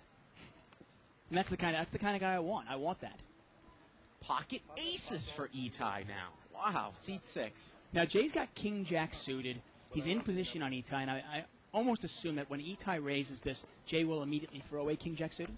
Or is that hand too good to throw away? I think he probably will fold. I mean, he folded the ace 10 of clubs. What's better, king jack suited or ace 10 of clubs? I like king jack suited better than ace 10 clubs. A little bit more connected. Not much, but a little bit more. And Jay immediately folds. The issue now is if you had king queen suited, I wonder if there a bear, you know, well, ace queen suited. It's an easily dominated hand. You got to realize the value of it. Although I think if you're good enough to get away from just a king or just a jack, and nobody Itai calls. is not going to get action here. I think if you're good enough to get away from those, like just a king or just a jack, I think it does open up where you can play more hands. You can become our friend on MySpace. Check out myspace.com/live in the bike. I got to tell you, I took the initiative to kind of do what everybody else does on MySpace and copy and paste the code on the Live at the Bike page and put it in my background as well. On my You have MySpace permission to do page. What? No, everybody does it on MySpace. I don't know, man. Is he allowed to do that? I'm going to tell. I'm telling Mom. I can't figure out how to set my own page up. Everyone's got all these, nice backgrounds. I was just like, copy and paste the HTML. Yeah, right? And who are our top 8 friends now on Live at the Bike? We got you, Shirley. We have the Circuit Poker Radio Show, which is Scott Huff's show. If you want to check that out, you can go to cardplayer.com. Check out the Circuit. You can actually, I think it's actually on our website. So while you're watching the show, I think you can click on our commentators over on the left-hand side of the screen. And at the bottom of it, there's a link to the Circuit. And you can listen to our show for the Circuit. Scott Huff Show. Who else are our big friends? We've got Card Player Magazine with Paul Darden on top of it. We've got Bluff Magazine. We have Daniel Negreanu. We have Liz Liu, of course. And we've got Broke Bike, which is quite possibly one of the funniest pictures I've ever seen. I mean, that's just well done.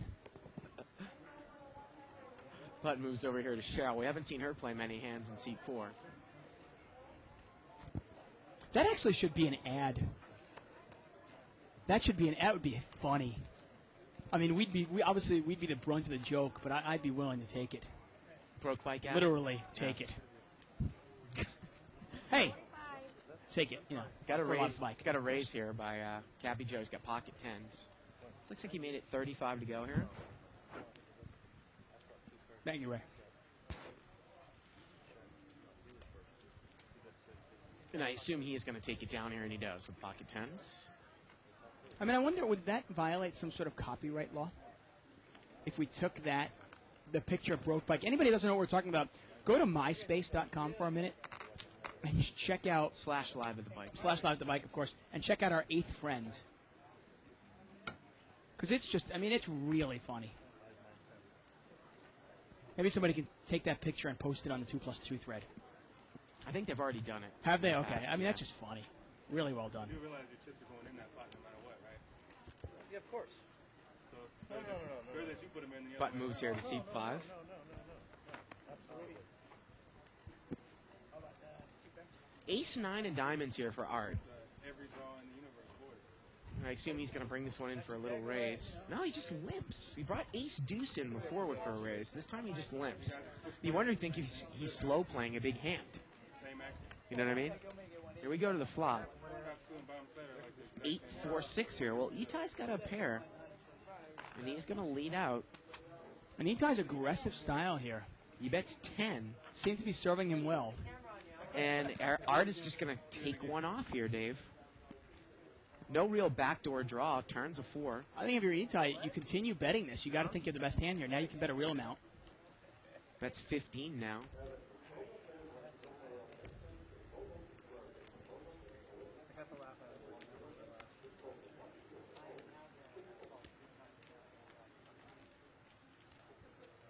Button moves over here to seat 6. I don't even know what's there in this game. How can you be so tight? Looks like we're about an hour into the show here, Dave.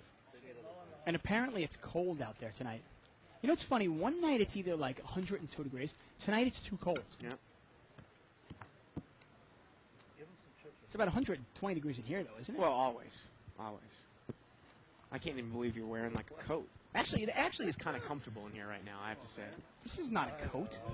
Well, it's like I mean, just like kind of a cover. I mean, you got something on underneath. It's a sweatshirt. Okay, sweatshirt, whatever. A coat.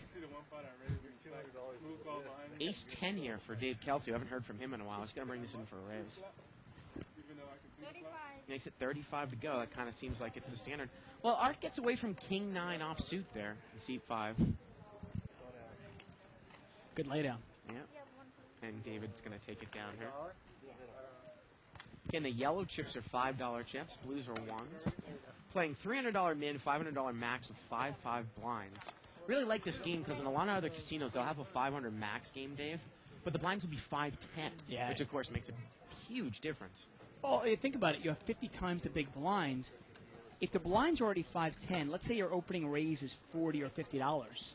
Somebody re-raises, they're almost pot committed after that. Now, in this game with 5-5 blinds, you can make it 35 to go or even 30 to go. Yep. You know, you're talking about a re-raise maybe at $75. You can really play some poker. I would certainly bet into the flush. Because if my kicker's no good, then I have a chance to win the pot. Or so it goes. Button is in seat 7. That's Rashad. Action is on Itai. Itai's got the old King 7 offsuit. He's going to raise. Seems to like to raise kind of in the cutoff seat no matter what he's got. Now, I've never seen Itai in the show, but I can almost guarantee you he is a tournament player. I mean, these are clearly tournament moves. And Eric calls them, and Eric misses, and I'm assuming this is going to go check, bet, fold. 8-5-3 with a couple clubs. And sure enough, Eric checks it to him.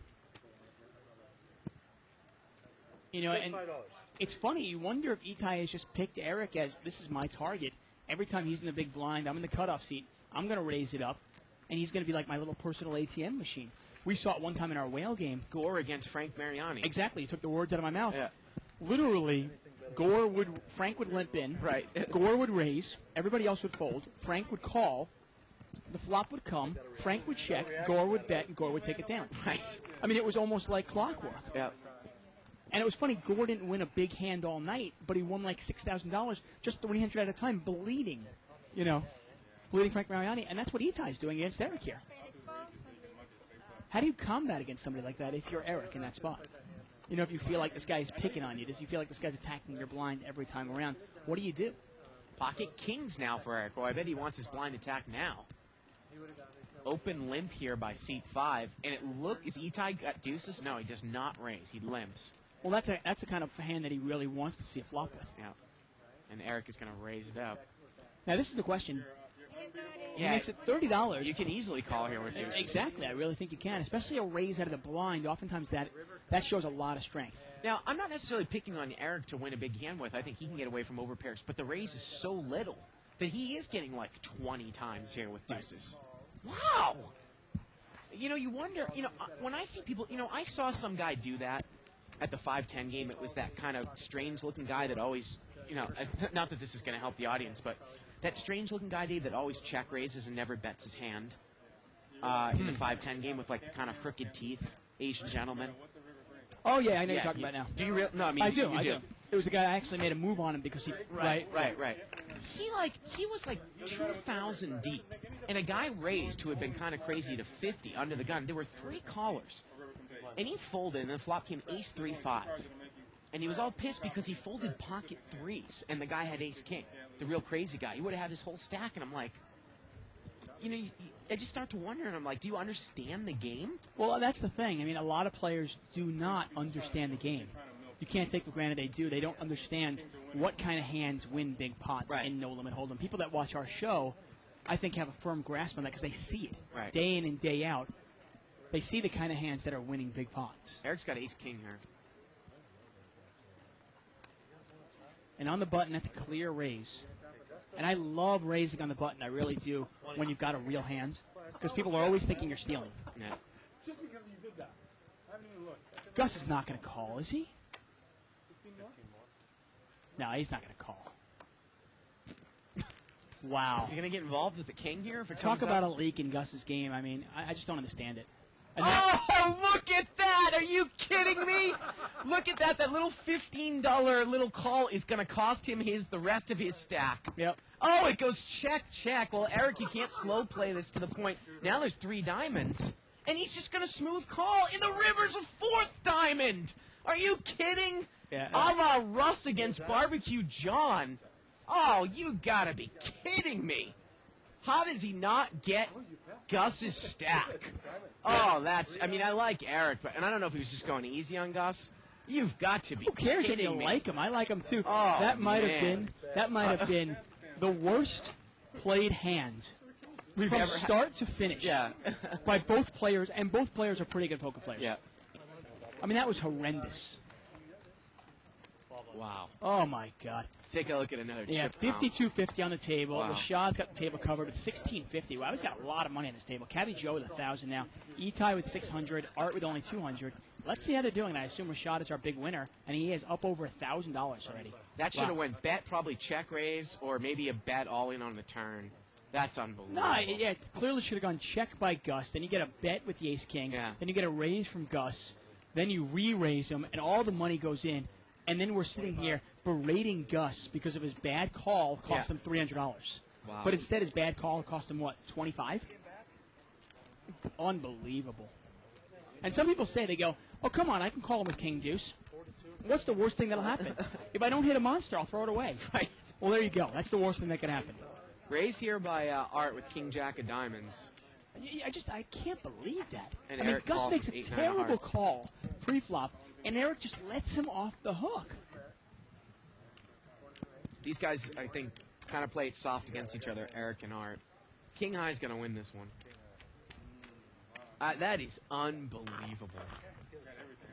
You know, it's funny. We were looking at some hands. We were talking about how we were doing some work for the show, kind of putting together a little bit of a commercial clip, you know, kind of a collection of hands. And anybody remembers that night from April 26th. And if you don't remember it, go check it out after Check the it show. out in the archives. It was the hand where Gus had raised with pocket jacks. Barbecue John, for some reason, normally he's not going to call with ace-4 suited, but he did, and the flop came jack 4-4. Gus? No, I mean, There you go. Russ. Russ, Did I say Russ. Russ? Or Hollywood Gus? Russ. Yeah, Hollywood Russ. And Russ did not get all of Barbecue John's money. Right. I Once couldn't believe once it. again, check it out. It's April 26th. It's Yeah. a big game, and the flop came out Jack 4-4. Yeah. Hollywood Russ has Jacks full, and Barbecue John has Ace 4, and it, you know, just like this hand when it kind of went slow play, slow play, slow play, slow Yeah. play, and then a scary card came out. Kelsey raised there with kings, and Cheryl got away from the 5-6 suited easily. Well, I'll tell you how it went. It was jack 4-4. Barbecue John checked, going probably for the check raise, and Russ checked behind him. And then Barbecue John bet out on the turn, which was like an overcard to the 4, and Russ just called. And then the river brought like a backdoor flush, 2 overcards. I think it was an 8. Now Barbecue John bet again, and now Russ raised him, and John just called. And Russ left the money on the table. I mean, trying to trap Barbecue John. Are you kidding me? You're trying to trap somebody. You're trying to induce a bluff from somebody who doesn't bluff. Yeah. It's the same reason as you're trying to bluff somebody who doesn't lay down a hand. Right. You've got to know the person you're playing against. Unbelievable. $20 raise here from Gus. He's got ace-king offsuit. Pocket tens out of the big blind for Etai, and he's going to at least call this, I'm pretty sure. Well, looks like he's going to raise it, and all the I money's think he going pushed in, and Gus made a quick call. And this is a race. We got about a $450 raise. Yeah, ace-king against tens here. And once again, this is not a tournament. Doesn't look like any of the aces or kings were dead, so Gus is, all his cards are pure. Yeah, he's about a 46-54 here. Yeah. Ace-king offsuit. I mean, Gus should have been broke a long time ago. Unbelievable. It would be interesting if we saw like a magical flop here where Gus should have 500 behind on this hand. Here we go to the flop. Well, there's an ace right in the door. And Etai is going to need to get real lucky here. He's going to need to catch 10.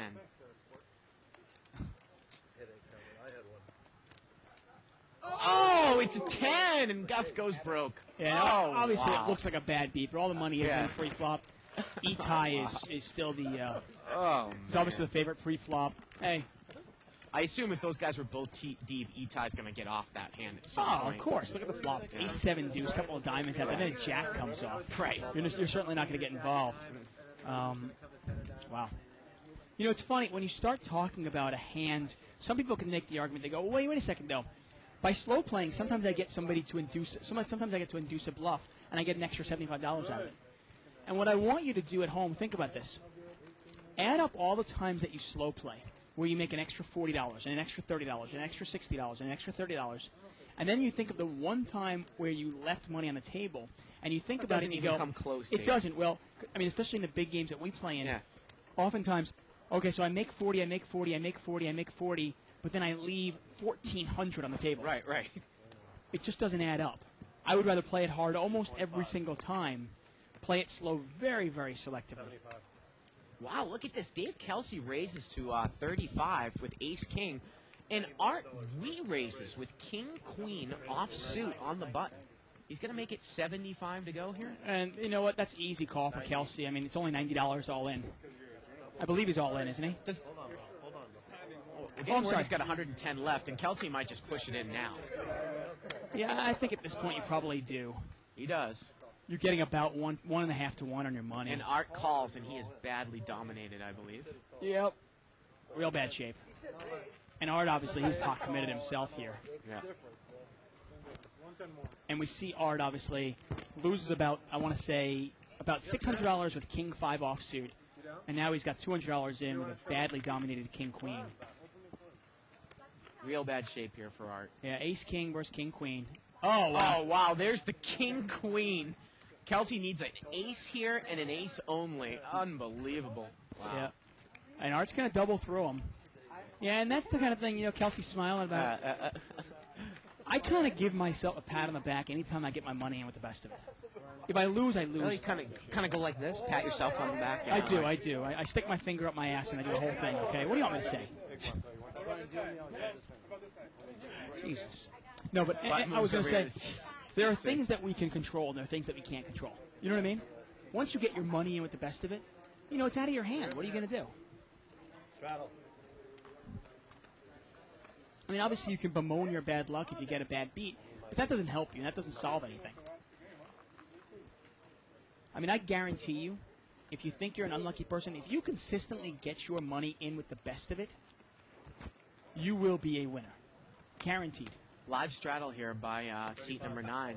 Art's got the same hand again, king-queen. He's going to make it 35 to go. And Itai is going to call with the suited ace wheel card here, ace-5 of hearts. Yeah, on the button, it's not a terrible call, especially against a player who's obviously a little bit loose.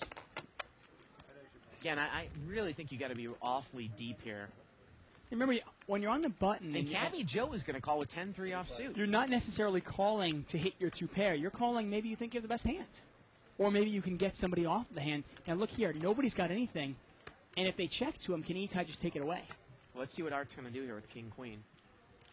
Well, it looks like Cabbie Joe is going to pet it. No, he checked. He did, okay.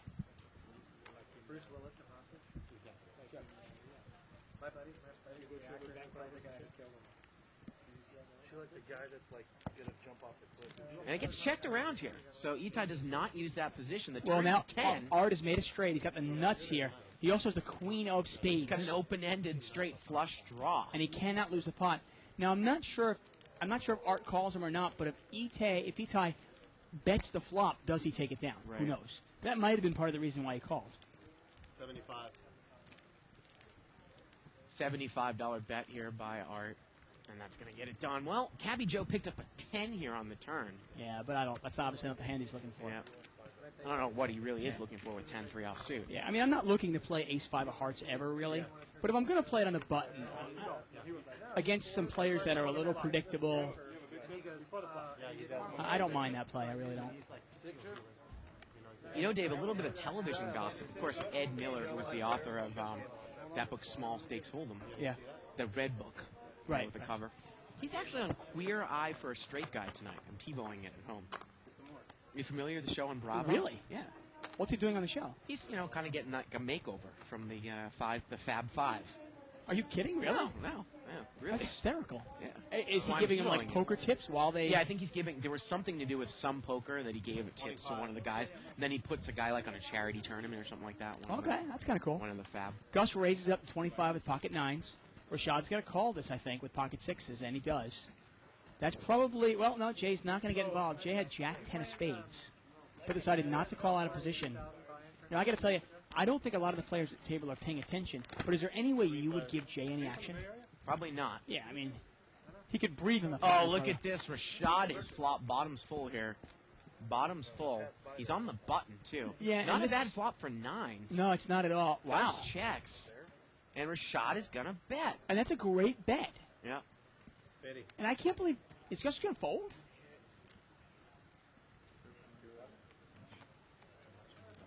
Wow, I mean, it's a good laydown, but I'm shocked.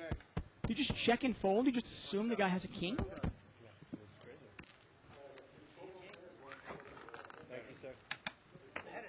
That was just a really strange way to play that hand if you're Gus, isn't it?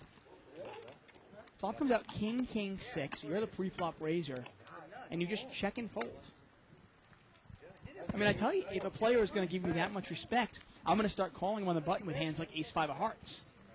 Because, okay, I might outflop him, but I also might just take it away from him.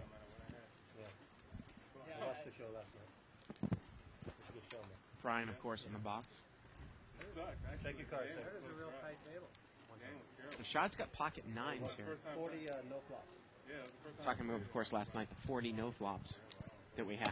Yeah, and obviously this game's a big step up from that. We've had some nice action in this game already. For a 5-5 game, 3 to 500 game, this is actually a really good game. Nobody's saying nothing. Rashad there with over $1,700 in front of him. 20. And he's going to raise it up. Yeah, limp, and Rashad brings it in for a raise. Yeah, only 20. Kind of a small raise. Yeah, with about 4 limpers in front. Probably going to make that a little bit more, Dave. Now, Rashad's in a great spot because he can raise in the cutoff seat and almost always buy himself the button because Jay, who's obviously very tight, will almost always fold. Now, Art's going to take one off here at the king 9. He didn't call a raise in position with king 9, but now he's going to call one out of position with king 9. Queen 8-6. Rashad looking at 1 overcard. Not a bad flop here. Lucky for Art, the case 9 did not come out. 40. Rashad bets 40. Now, I mean, a hand like king 9 offsuit, I'm just not sure why you're calling a raise out of position. What do you want to hit? You know what I mean? What are you calling that raise for? What are you trying to hit? You want to hit 10 jack queen? So your opponent can have ace king and break you? Yeah, of course. You want to have those gappers are never going to make that nut Yeah, straight. you never make the nut straight. I mean, obviously, yeah, 2 pair is usually good. In this case, it's not, but 2 pair is usually good. Obviously, trip 9s are okay, I suppose. But what are the odds of hitting those? I mean, I would assume you need almost like 100 to 1 odds to call on that one. Button moves here to seat number 9, Cabby Joe. I mean, if you hit your king, you can't like it, can you? There's a nice little British pub actually in the Rio, up by the sushi buffet, like right before you get to that on the right Really? hand I side. didn't realize there was an English pub there. Yeah. I know there's that one that's the girl one. Kind of a bunch of girls running around. What is it? It's called? Maybe that's the one I'm thinking of. Maybe it is an English pub. I don't know. it is. It's like a pub on the right hand side going to that. Will it be open at 7:30 in the morning on I would imagine Sunday? so. If I would imagine so, catering to that event. Now here we talk about it. King 9, one of those hands where you're probably going to win a small pot or lose a big one. Now this is one of those cases where Eric's probably going to win a small pot, and he takes it down. Oh, I actually want to throw out a question to everybody out there. A little personal help from me. So here's the situation. David is actually going to the World Series of Poker next week, and we're actually shooting a little bit of an advertisement next Sunday, Dave, a week from Sunday. What are we shooting? An advertisement. Oh, okay. And I am now then driving right after the advertisement around 5 o'clock on Sunday night right to Vegas. And I want to play in Monday's $2,000 Omaha bet. This is in 2 or 2.5 weeks. My question to everyone out there is, can Dave buy in for me if I haven't registered? Now, quote-unquote, registered like for a card like they did last year. I know there's a pre-registration process. I'm not going to be able to do that because we're already within 2 weeks. My question is, can Dave go in the cage and buy a seat for me, and then I can go register and take that seat? Now, I know normally, obviously, you have to register with the Rio, with the World Series of Poker, give them your name, your address, all that stuff. And then when you buy in for the tournaments, you have to give them your number. Right. Whatever your number But my might question be. is, I did that last year.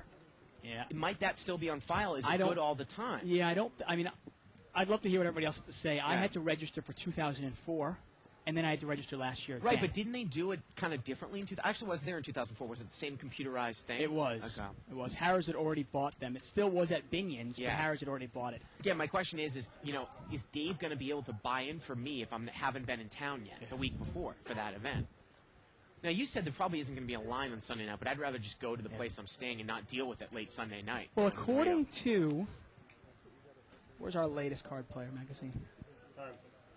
There it is. Look at that, I tell you.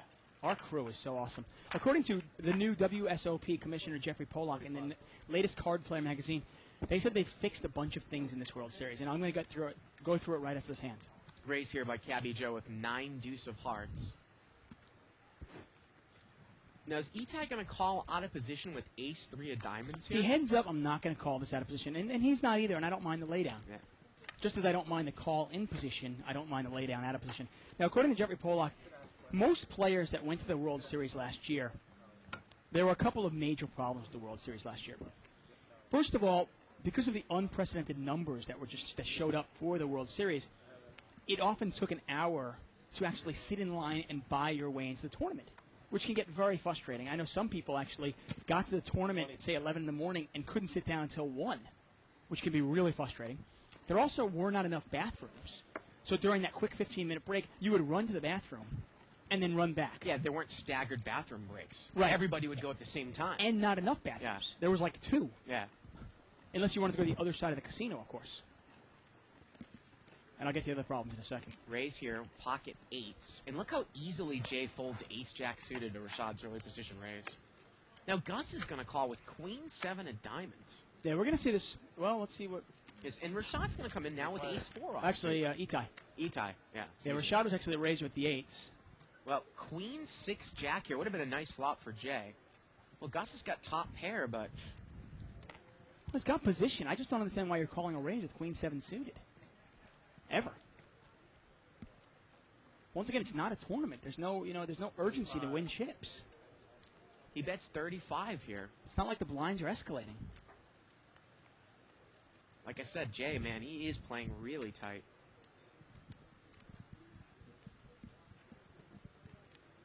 And you know what? It's an easy laydown for pocket 8s. It's a terrible flop for 2 8s.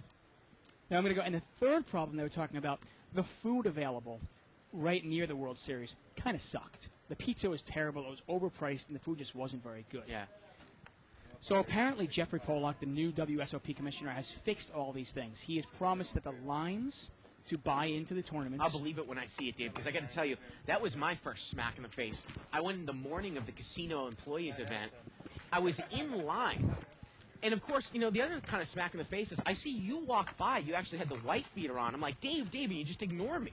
Continue to walk by. It seems like you had already bought your seat. I'm like, look at this line.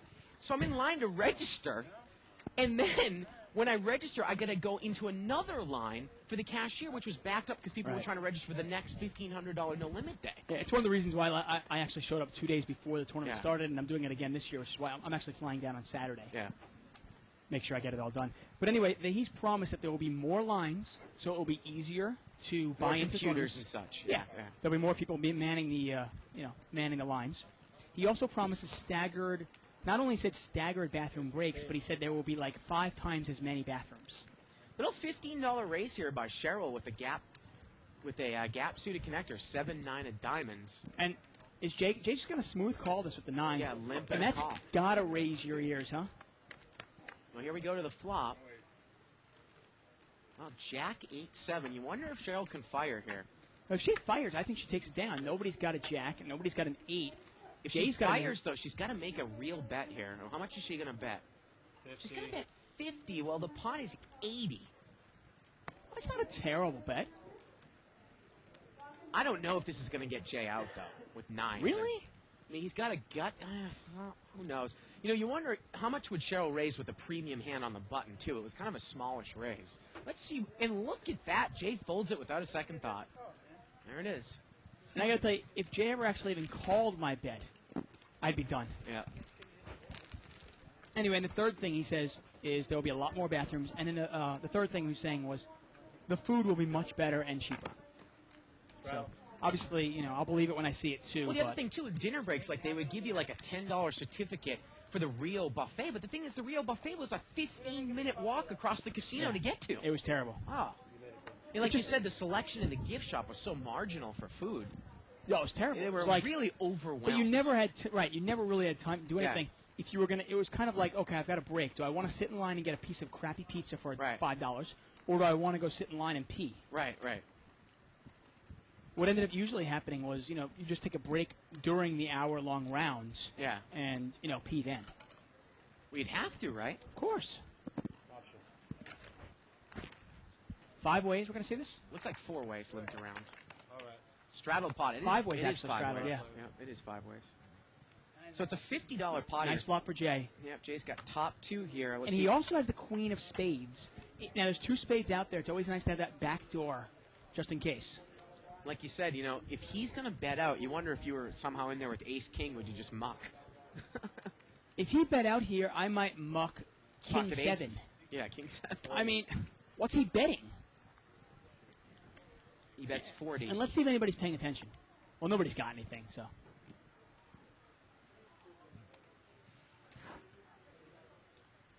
And that's going to get it done right there. Take it down.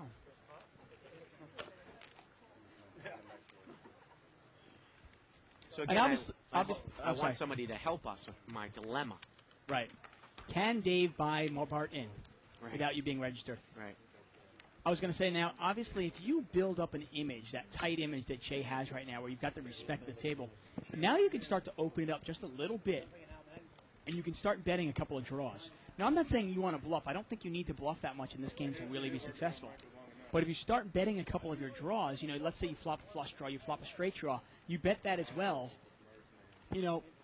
suddenly the table will... I think the table's going to respect you unless they have a monster. Dave Kelsey's going to bring this one in for 35 with 9-3 of diamonds.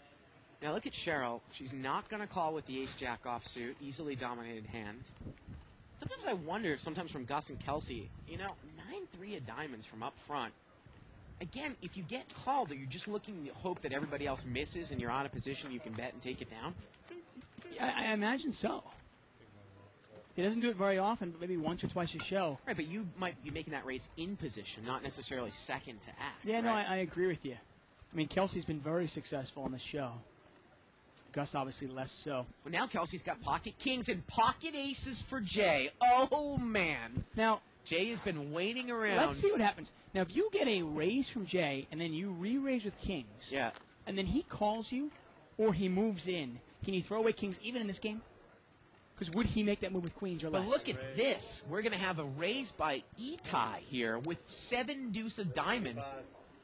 And we're going to have a re-raise here by Jay, and you wonder how Kelsey's going to play it. Because now, it's even different now, because Jay is actually re-raising as opposed to raising Dave. Oh, he's got king 10, excuse me, actually. king 10 for Etai. Right. Yeah. Nevertheless, obviously. So now it's... And Kelsey cannot catch a set, by the way. And now Look at it's a those. re-raise here by Jay. Not just a raise, but an actual re-raise here. Can you just lay this down? Would you? It's Jay. Well, Kelsey's not. He's playing He's not his even cards. thinking of it. Yeah. You got to start thinking. What would he re-raise with? Put him on a range of hands. What would he re-raise with? Give me the hands Jay might re-raise with. Aces, kings, ace Maybe king. not even queens. So I don't aces- even think ace king. So aces or kings. Yeah. And I've got kings. But I don't think that was even going through Kelsey's head. And you wonder, Jay plays 2 hands all night long, Yeah. and he's still going to make money tonight. We always point out you don't have to play many hands in no limit hold'em to be successful, especially when players are not paying attention. All the kings are dead. Kelsey's going to need some sort of straight to win this hand. Oh, he's almost. He's almost dead here. He needs the flop to come out in Well, Kelsey 9, just 10, said jack when queen. Jay re-raised, he almost laid it down. That's what he said. It's over. Hurts. Yeah, Kelsey would need a club flush or some sort of straight. That's it. It's over. It's over here. Yeah, he dude. cannot win. Drawing dead. No kings left. Yeah, like you said, just kind of peddling the nuts there gets it done. When Kelsey says it, he goes, I almost laid it down. Well, I just thought it was interesting because, remember, Jay might open, or he might raise with a couple people limped in with a hand that you have beat with kings, but now that someone else is raised in front of him, and now he re-raises, that really puts the range of his pre-flop hands down. to just a couple of hands. Yeah, right? I don't think he does it with ace-king. I agree with you. Yeah. I mean, I think he specifically has aces, kings, or queens. Yeah. Aces being more likely than queens, and kings almost no possibility of kings since you have kings. Yeah.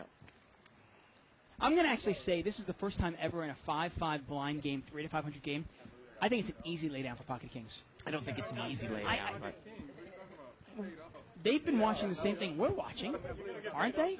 Do you call with kings? You move in with kings? I don't know. I mean, you'd have to really. It's easier to say back here. I think you can acknowledge that when we're seeing the cards. No, clearly. Obviously, we're privy to the cards. We're privy. We see what Jay is doing. I just think you have to start thinking of the range of hands of what this man would do this with. What would he re-raise with? And you just got to realize I can't beat much. Wow, $20 raise here by Cheryl with king, queen, and Art calls her with ace-8 offsuit. Some hidden value to ace-8 offsuit. He's not in. Oh, it comes to me and I move. Oh, all in. Real hidden, exactly. King jack. We're still searching. And Caddy Joe's going to call with 7-4 clubs here. Loose call. Eric calls with deuce 4 of hearts, and we're going to see this one 1, 2, 3, 4, 5 ways. And probably a little bit too small of a raise by Cheryl, isn't it? $20? It's my turn, actually. Well, Jack 7-10. That's a good flop for king, queen here. that's a great flop for king, queen. She could really bet hard here. The pot is 100. 60. She's going to bet 60, a little bit of a weakish bet. I'd like to see kind of a good $85 to $100 bet here. I think it would get it done, Dave. I think this bet's going to get it. Actually, well, Kelsey's open-ended as well. He's got queen 9. And he is in there. What is Art calling with? A gut shot to the 9? If he hits the 9, it's no good. Yeah, you wonder, obviously. Wow. And the ace is no good. Art is almost drawing dead. Yeah. His ace is no good. The 9 is no good. Art is in terrible shape. And if he catches his 8 and Kelsey calls this, the 8 brings Kelsey a straight. Is Kelsey thinking, would this ever be a time where you could actually check raise move here, thinking that Cheryl might fold an overpair? She's kind of short, though. I don't know if you'd pull that move in this game. Now, having said that, Art actually is in the lead right now with ace high. But the likelihood of his hand holding up, I got to say, is really slim. I'm really surprised that Kelsey even called here with queen 9. I know everybody else was in there. It was three chips more, but queen 9 you offsuit mean out of pre-flop. position. Yeah, I was saying pre-flop. now. Pre-flop. No, pre-flop. Yeah, dude. now with a rainbow board, I don't mind it at all. Yeah, and he is going to check raise. I had a kind of a feeling that this might come. And if you're Cheryl, you can easily push in. Really? Yes. You have overcards plus the king queen. I think you can call this for sure. Remember, you got to look at the pots laying you now, especially that Art has already called the $60 plus all the money pre-flop. I think it's a push. I really do. And if she calls here, she is in great shape. I mean, Kelsey would need to catch an 8 and only an 8, right? No, he could catch a. He could catch a king. Sorry. Oh, that's right, a king or an 8. You're right. But I can see 2 of the kings are dead. Well, she's trying to figure out in her head. At this point, you've got to do a math problem, and you look at it and you go, well, if this guy's got a jack, if he's got jack 10, well, then I only have 8 outs, and it's probably still correct for me to call. But if this guy just has something like ace jack or queen jack, well, then it's a screaming call. I have to call. Well, the pot right now is 61.20, 180 plus the 100. It was about 300. He now it's a $500 pot, 200 to call. She's getting about 2.5 to 1 as a call all in here. I think you put your money in here. You know, even if Kelsey has 8-9, even if he's flopped the nuts, you still have 8 clean outs. You're still only a 2 to 1 dog, and you're getting 2.5 to 1. Right? I mean, worst case scenario, he has the straight. You got to call this. She folds. And the aggressive play by Kelsey gets it done. I just think that if she bet 85 there instead of 60, he would not have And made let's that see play. what the turn would have been. The turn is turn's a king. And the river's a jack. And if it's any consolation, she would have lost. Yep. She would have lost to the higher straight. Yeah. Well, no, she wouldn't even made a straight. She would have made a pair of kings. I mean, she would have. Yeah, she would have lost to the queen 9 straight there. Yeah. I do think the correct play was to call that bet and actually move in the rest of your chips and see the turn in the river. But in this one case, obviously, she would have lost. Now, Kevin Mathis sent us a link saying that, yes, Dave could register for Bart, but I Maybe think he if you sent give us me a your- link, though, to the pre. I know you Well, maybe- can't pre-register. Maybe though. if you give me your license, your ID, and I register for you, maybe I can do that. I can actually register for you Yeah. when I register and then buy you in. Yeah, see, this is pre-registration. And I think this is mainly for the main event, and it is also for events 2 weeks before the event begins. I really don't want to go through the rigmarole of paying from up front. I want Dave to be able to just come and pay. I don't really. I mean, I've looked through this pre-registration, and I basically wanted to puke when I looked at what this entails. Sending a cashier's check through the mail to pre-register for the Omaha event. Yeah. And that doesn't have anything to do with Dave. It's me pre-registering. Now, obviously, once you have your number, anybody can buy you in for anything. Yeah. Well, if we don't get an answer before Saturday, I will let you know on Saturday night when I get there. Kelsey raised it up here with Queen Jack, and he's hit the jack. Yeah, he's out flubbed everybody. Now, Eric's got a small piece of it. He's got second pair, the king kicker. Can't imagine him getting involved too much. So probably go check, bet, fold. Well, actually, Kelsey's in first position. Pot's about $65. Yeah, he raised it out of the small blind, and he's going to bet. Yeah, he made it 25. So it's actually $75 pot, and he's going to make it 40 to go. That's kind of a weak bet. He's betting about half the pot. Almost looking to see if, I mean, it's almost inducing a bluff, and you know what? Cabbie Joe is going to bite. Sometimes that weak bet can induce this bluff. Obviously, we just saw it happen with Cheryl making kind of a weak bet with King Queen. And now what do? With Queen Jack, you've induced this bluff. And look at it. He calls right away. He set this play up. He's induced the bluff. And Cabbie Joe's in terrible shape. Well, now he's picked up a straight draw. He's open-ended. Probably the best card that could have come off was a 5 there for him. And you got to take the card if you're Cabbie Joe. Think about it. The board was Jack 6-4. What do you think Kelsey bet with? And look at that. He takes the card. Nice take. And the river's a 7. Well, it doesn't. Wow, one card straight to the board. And you know what? Cabbie Joe's got to know he needs to bet this, but he's going to give up. He's not going to fire another time at it. Really? You don't think that you could raise and bet the turn? You don't think you're going to get Kelsey to lay Queen Jack down? I don't. I think Kelsey actually induced that bluff. You had your head in the World Series of Poker registration. The pot was $75, actually $80, and Kelsey put out a little weak $40 bet when he hit top pair, basically inducing that bluff. And he called almost immediately when the flop came out. I mean, when Cabbie Joe raised him. I think he calls if I go on that. Huh? I go all in. I think he calls. I will. I knew I was good, actually. And there you go. See, Kelsey says, I had a good feeling. I had a good feeling. I knew I was good there. And I really think he did. No, I don't call. I can't call. Again, you can email us at live@thebike.com. Questions, comments, suggestions. Always appreciate it. We're halfway through the show.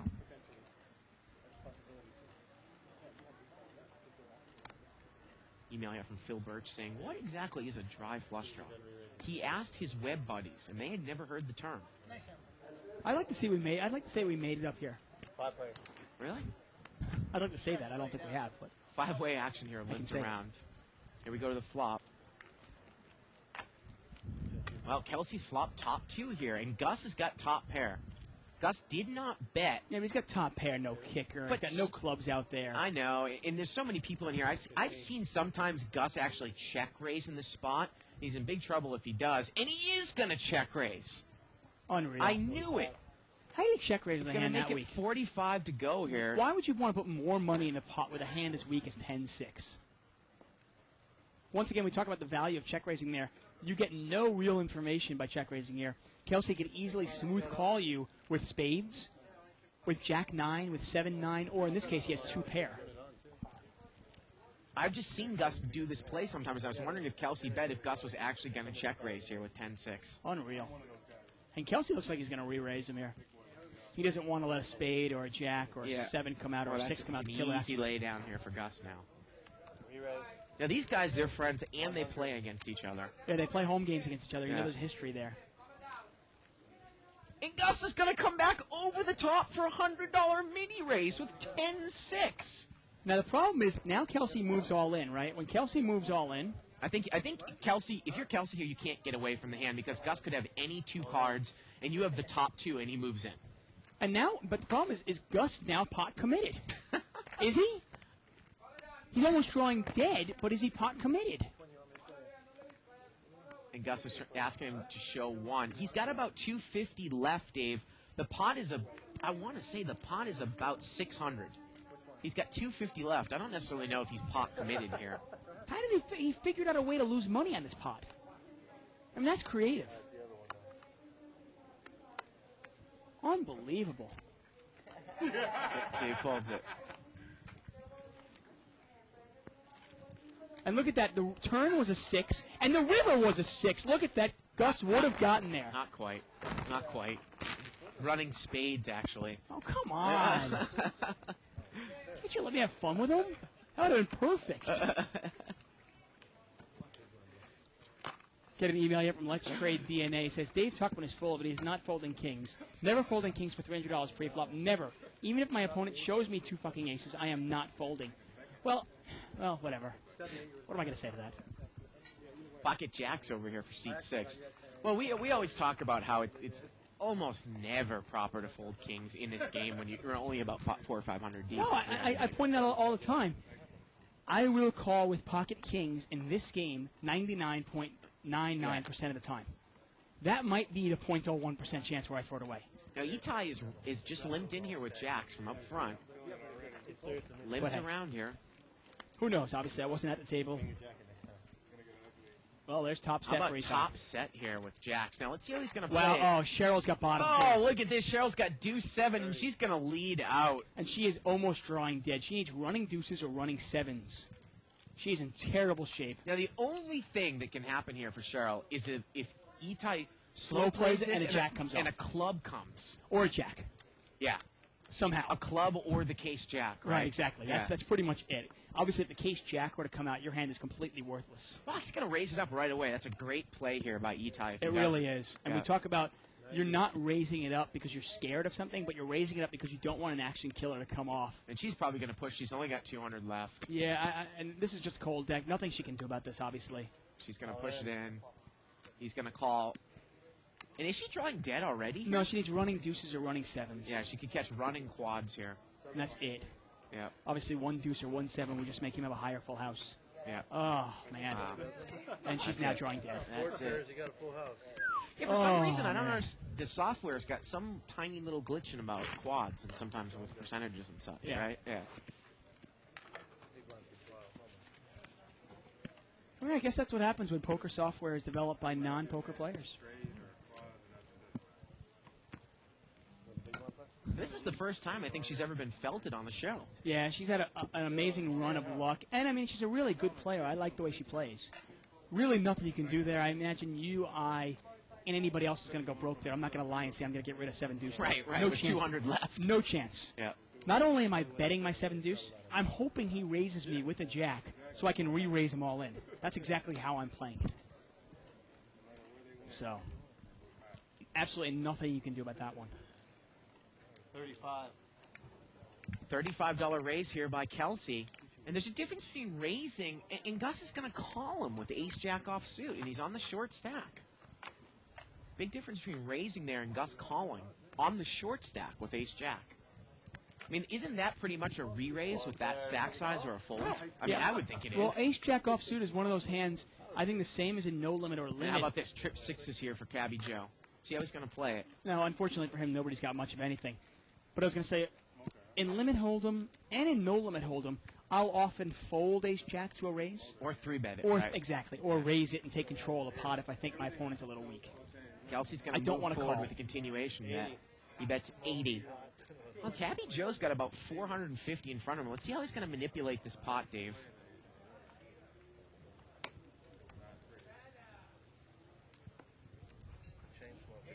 Got trip 6s here.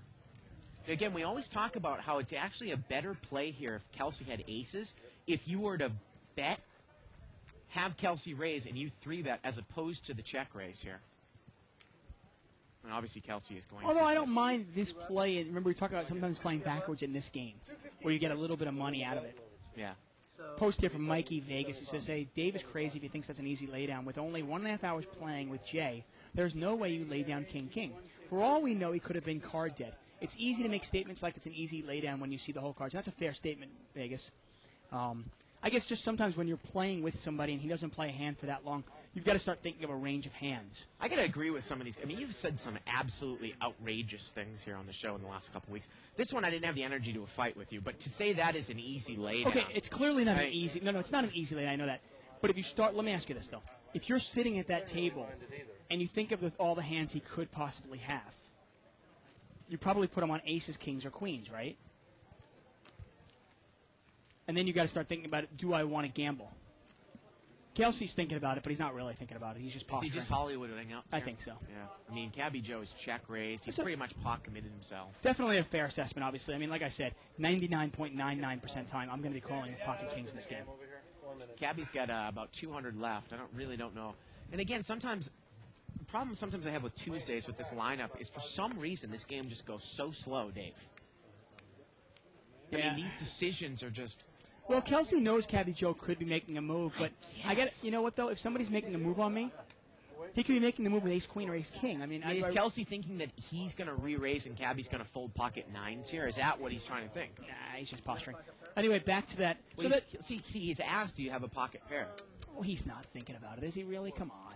He hasn't folded his cards yet. Oh, I'm not going to give him the benefit of the doubt here. He is thinking that this guy's got pocket eights, and he's thinking... He's not going to get them all. Can I raise here?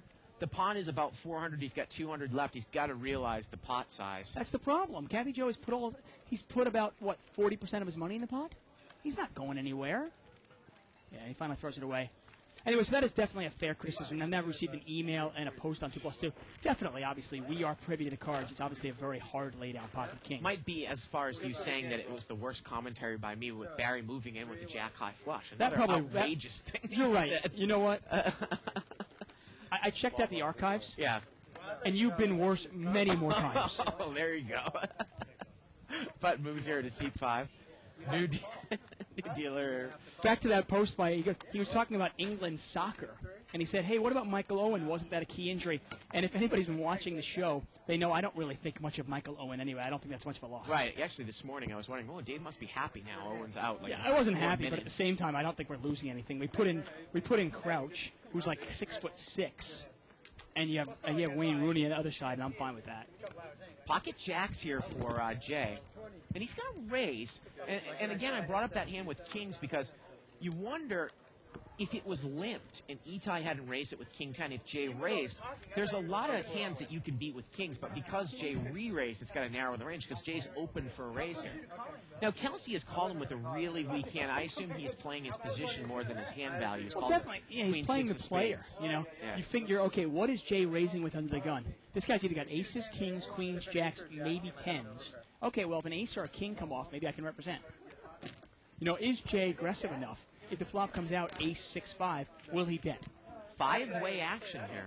It's about a $100 pot. Well, here we go. Well, Itai's got a flush draw. Let's see if Itai bets right into it.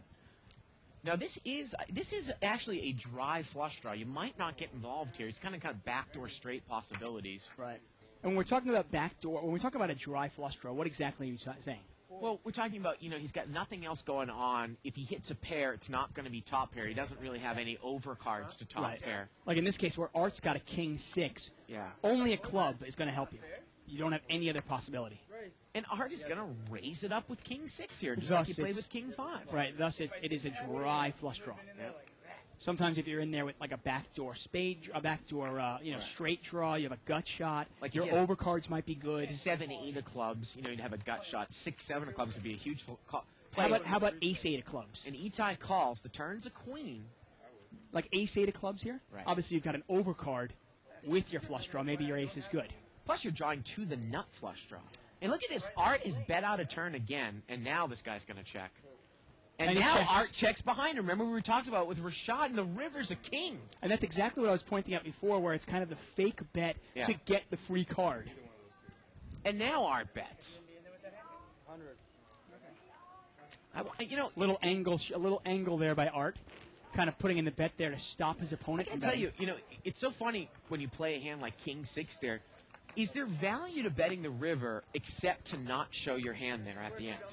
With king 6, would you get called? Yeah, I think there might be value just in case your opponent now doesn't believe you have a king and calls you down with like pocket jacks or pocket 10s. If you let out with pocket 9s and you raised and you called something like that. Exactly, yeah. Remember, there was another overcard there as well, queen on the turn. So. And some people start overthinking things. You might be going, wait a second. This guy wouldn't bet. He'd only bet if he had a king. You know, he's got to be scared of something. Why is he betting? Is he betting because he needs to bluff? Who knows? Live straddle here by Cabby Joe. Once again, we're live at the bike. I'm David Tuckman here with Bart Hansen. We're playing 5-5 blinds. This is a restricted buying game. You can buy anywhere from 3 to 500. But we have over 6,000 on the table right now. Probably an average stack of about 650, 700.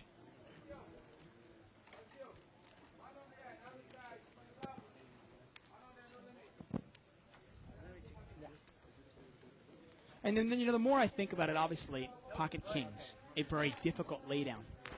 6 players. But if you're paying attention to the table you're playing at, there are times you can lay it down, especially in a cash game. 6-way action here. I mean, I'd say in a tournament, it's almost impossible to get away from kings, especially in a short stack tournament. But sometimes in a cash game, you've got to be able to get away from those. Queen 10-9, limped around, $30 pot. Jay had Queen 8 in the big blind. He checked it from up front. And Gus is going to bet 35. You wonder if Jay... Now, Jay does have he's kind of got a worthless gut shot to the jack with his top pair. Gus bets. And look at this. Itai is going to make a stone-cold bluff out of it. He's going to raise it up with ace-deuce here. You know, it's funny. I don't think Jay was even going to call that first bet. No, I don't think so. I mean, he's basically just has a weak queen. The 8 really has no value, Dave. I mean, you talk about the only 2 times. And Itai now he shows the bluff. First time of the night there. Now, you talk about the only hands that Jay has actually put money in the pot with. Or when he had king, queen, and he had top 2 pair, and then he had pocket aces. That's it. Yep. And he's only raised twice pre-flop.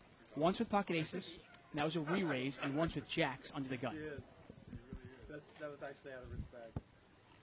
I love your Big blind here, Cabby Joe. An email here from Tim Heeson talking about how he was playing a lot of low-level, low-limit hold'em. And in about 16 hours, he was talking about he only saw one person ever bet out hard with trips in the whole time. And the only person who it was his buddy that he taught him how to play poker 3 hours on the plane ride to Vegas. That was it. Everybody else played it, you know, slow and cagey. Yeah. The funny thing is, when the board comes out like completely drawless, like let's say the board is like queen, queen, 4, rainbow, right? And you bet, or let's say you bet and your opponent smooth calls you. What do they think? You know, what are they thinking exactly? You know, it's not like, what does this guy have? Right. Itai's going to raise it up here with queen 10. Is he calling you a straight draw? Yeah. I've had a confession too.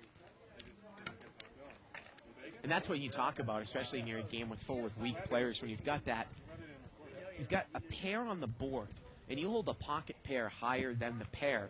If you're deep enough and you know somebody's sandbagging, you might even think someone's sandbagging a full house, even better. Because if you hit your card, your full house is going to be bigger. Right. And that guy's not going to get away from it. Yeah, I mean, there have been a couple times where I've been in a game where I knew 2 players were sandbagging it. Yeah. Like the board was like 7-3-3. Yeah. I had pocket 9s. Right. And I knew 2 players. Each one of them had a 3. And I knew if I hit my 9. How about if one of them had pocket 7s, too? Can you imagine? Right, obviously. But I was assuming both players had a 3 at least. And in that case, I'm going, well, if I get lucky enough to hit my 9, which I'm going to hit, say, 1 out of 23.5 times, I'm going to win thousands. Ace 10-6 here on the flop. Checked around, turns a deuce. Gus is going to throw a little $10 bet out here with gut shot here. And Kelsey is going to check call with king 3. Is he setting up a play, or he just thinks his hand is good with king high? River's a queen, and it gets checked down, and Kelsey's going to win it with king high. King 3. What a read there, huh? Wow. He didn't have a draw. Well, yeah, he didn't have a draw, right? Yeah, you know, it's funny. You look at Kelsey's game and you look at Gus's game, and they're both pretty good players, but the results are completely opposite right now. Look, Kelsey hasn't lost in months. Cheryl looks like an angel there in that jacket. Kind of glowing. Yeah. It's funny, Kelsey, I really don't think he's lost in months, and I don't think Gus has won in how long now? On the show, you mean? Yeah. Oh, I don't, yeah. I mean, after the show or before the show, hey, he might be a huge winner. Obviously, he's a pretty good player, but on the show, I just haven't seen him win. Rashad's going to bring this one in for a raise to 25 with ace-king.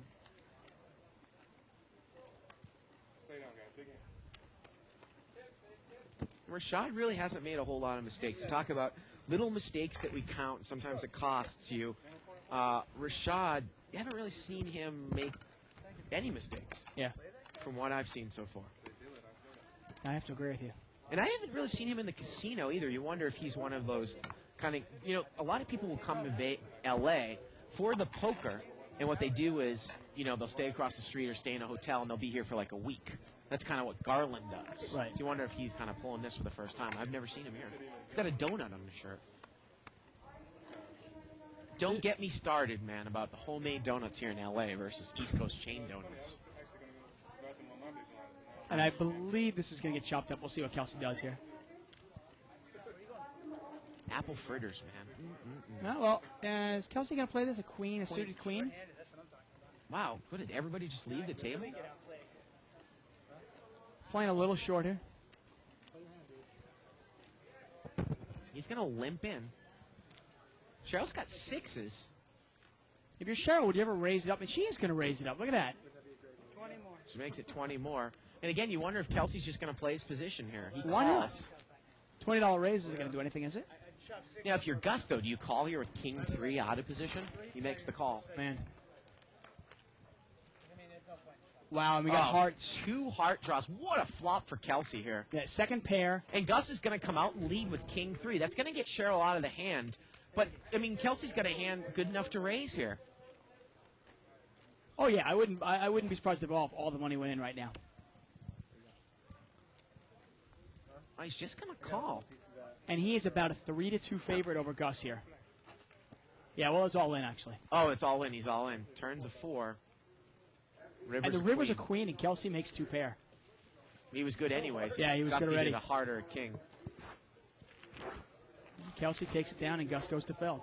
You know, it's funny, if you were to judge players, I know on the internet, oftentimes you're judging players on how good they are by how many big bets they make per hour, right? Or no limit, I know it's, you know, something like that, right? Yeah. Now, you wonder in a live game, I kind of look at, to me, if I was able to judge a player on how good they were, it might be how many mistakes they make per hour. Yeah. Whether it be 1 mistake per hour, 2 mistakes per hour, maybe, you know, 1/4 of a mistake an hour, whatever it might be. And if you look at Rashad's game, not sitting there obviously taking a break, Rashad's game, I mean, I think maybe we've probably seen him now for about 5 hours. I can't remember a mistake he's really made. Kelsey's going to bring it in for a raise. We're playing 4-handed here. He's going to make it 35 to go with 6-4 clubs. He's going to take it down. Well, it's straddle pot here as Cabby Joe's going to call with king high. You know, it's interesting, different strategy. Would you ever call with king high in a 4-handed game? He's going to call. King 8. Well, if you're only laying down hands, you obviously have to mix it up a little bit more. Well, Kelsey's flopped an open-ended straight draw here with a couple spades. Yeah. All spades on the flop. And I'm assuming this will go check, bet, fold. No, check, check. Wow. Well, the turn's a 5. That's really surprising, especially with no spade in your hand. Yeah, Cabby Joe's ahead here. I don't understand what Kelsey's doing. Check, check again. And the river's a 4 spade. But it's a king, and Cabby Joe's made his pair. And it gets checked down. Wow, really surprising there by David. I mean, one of my favorite ways to play, I was playing with Garland earlier on 2+2, and he asked me, he goes, man, you love playing short-handed. I go, yeah, I do. I love playing 4-handed, 5-handed poker. And if you look at this table, this lineup here, you got Jay in seed 8 out of Denmark. As tight as he plays, wouldn't you love to play short-handed with this lineup? Yeah. Now, I got an interesting email here by Terrence Riley. I appreciate the email because he actually has emailed us before with kind of an opposing view, saying, top of the evening, guys. I am not impressed with Cabby Joe's play with the set of 6s, or the trip 6s that he flopped. Right. He left much money on the table. What a bad raise. When will these guys learn to slow play when they flop a monster? And then in parentheses, what is he afraid of? Question mark. And obviously, you know, the reason why we say it's not really proper to slow play is because it's really not the best way to win the most money. Do you think Kelsey's going to continue to put more money in the pot with ace-jack there? You know, Ace-8 deuce here, and Kelsey's flopped a set. He's on fire here. Set of 8s. and if he had bet last flop, he would have taken that one down too. Now, unfortunately for him, nobody's got an ace. And he checked it, and Cheryl is just going to take a shot with a wheel draw. And I don't mind. Really don't mind. And Joe is going to call with I don't know what here. He's got a backdoor straight and draw. Kelsey plays it slow. If a 3 comes out, Cheryl might break him. Here we go to the turn. Ooh, it's a 6, and now Cabby Joe's hands gets big. Yeah, Cabby Joe's open-ended with the flush draw. And if Kelsey checks here, Cheryl's probably going to check behind everybody. Well, no, he's not going to check now. He's going to come out and bet. Yeah. And if you're Cabby Joe, I think you can smooth call this. I really do. And Cheryl, it's an easy lay down for Cheryl. Just not going her way tonight. Yeah. And Cabby Joe is going to call, and he is open-ended with a flush draw. And there it is. And the river is a 10. He's made the clubs. Oh, he checked it. Wow. Luckily for him, Kelsey's got something here to bet with. He makes the hand and he checks it, and now Kelsey bets. But if he check raises here, is Kelsey a good enough player to lay the hand down? Well, you got to start thinking, what can I beat if I check? Let's say this guy makes it now 270, right? Yeah, I just don't see how he gets called. Well, he's going to raise it up here. What does he raise it up to? He made it 100 more, and Kelsey insta-called here. Yeah. Not really even without a second thought. Okay. It's only 100 more. Yeah. Obviously, we very rarely see that check-raise bluff on the river. Now, back to Terrence Riley's statement. Now, he's saying he thinks that Cabby Joe misplayed it when he had trip sixes. Now, I think that he might be saying it kind of the same way that I'm saying that's an easy laydown with pocket kings. It's very easy to say somebody misplayed a hand when you see the cards. You know, in that one case, obviously, you know, Kelsey's only got ace-jack. He's got no money. So you got to look at it. Yeah, the best way to play that hand, if you knew exactly what your opponent had, is probably to check it 3 times and just let your opponent bet. Because once you put a raise in there at all, right, Kelsey's going to throw it away. But you've got to realize that Cabby Joe doesn't know what Kelsey has. And we're talking about generally the best way to play the hands. I mean, on the same hand, obviously, I'm under criticism now, and fairly, because I'm saying that Kelsey probably should have laid down pocket kings there, and everybody's going, well, Kelsey doesn't know what this guy has. He's not privy to what we are. And that's fair criticism. Go ahead. Check. Limped around here. 4-way action. Rashad is posted behind. Ace 10-6 here. Well, Kelsey's got a weak ace. Well, Kelsey's got 2 pair. Oh, he's got aces top up and bottom in the big blinds. Now, is Cabby Joe going to get involved with a weak ace? He's got ace 8. He checked it from up front. He's going to check call. And we're heads up here. Turns a king. Well, you keep betting with ace 6. I'm positive here. Oh, of course. And he's going to bet again. You think Cabby Joe, you probably would have heard from him if he had ace king, wouldn't you? This is going to be a nice laydown here. Cabby Joe just chooses not to get involved. A nice laydown. Yeah. That is a nice laydown. Yeah. And Kelsey shows him the 6. Yeah, the 6, of course. Oh, yeah, and I would say if I was Kelsey, good hand, ace 6. Yeah. Right. Exactly. Yeah. Ace 6 is good, Dave. I mean, you also can't beat 2 pair. Right. Or a chip count here. Take a look at another chip count. We got over 7,000 on the table, and Rashad up to 1,500. Cabby Joe at 1,200. Kelsey only with 900. Let's take a look at the differences. Gus down 1,500. Yeah, like I said, I mean, he's just live at the bike. He has just been running ice cold. Yeah. Rashad up over 1,000 now. Unfortunately, Cheryl, this is probably her first losing day ever on live at the bike. Hopefully, she can turn that around.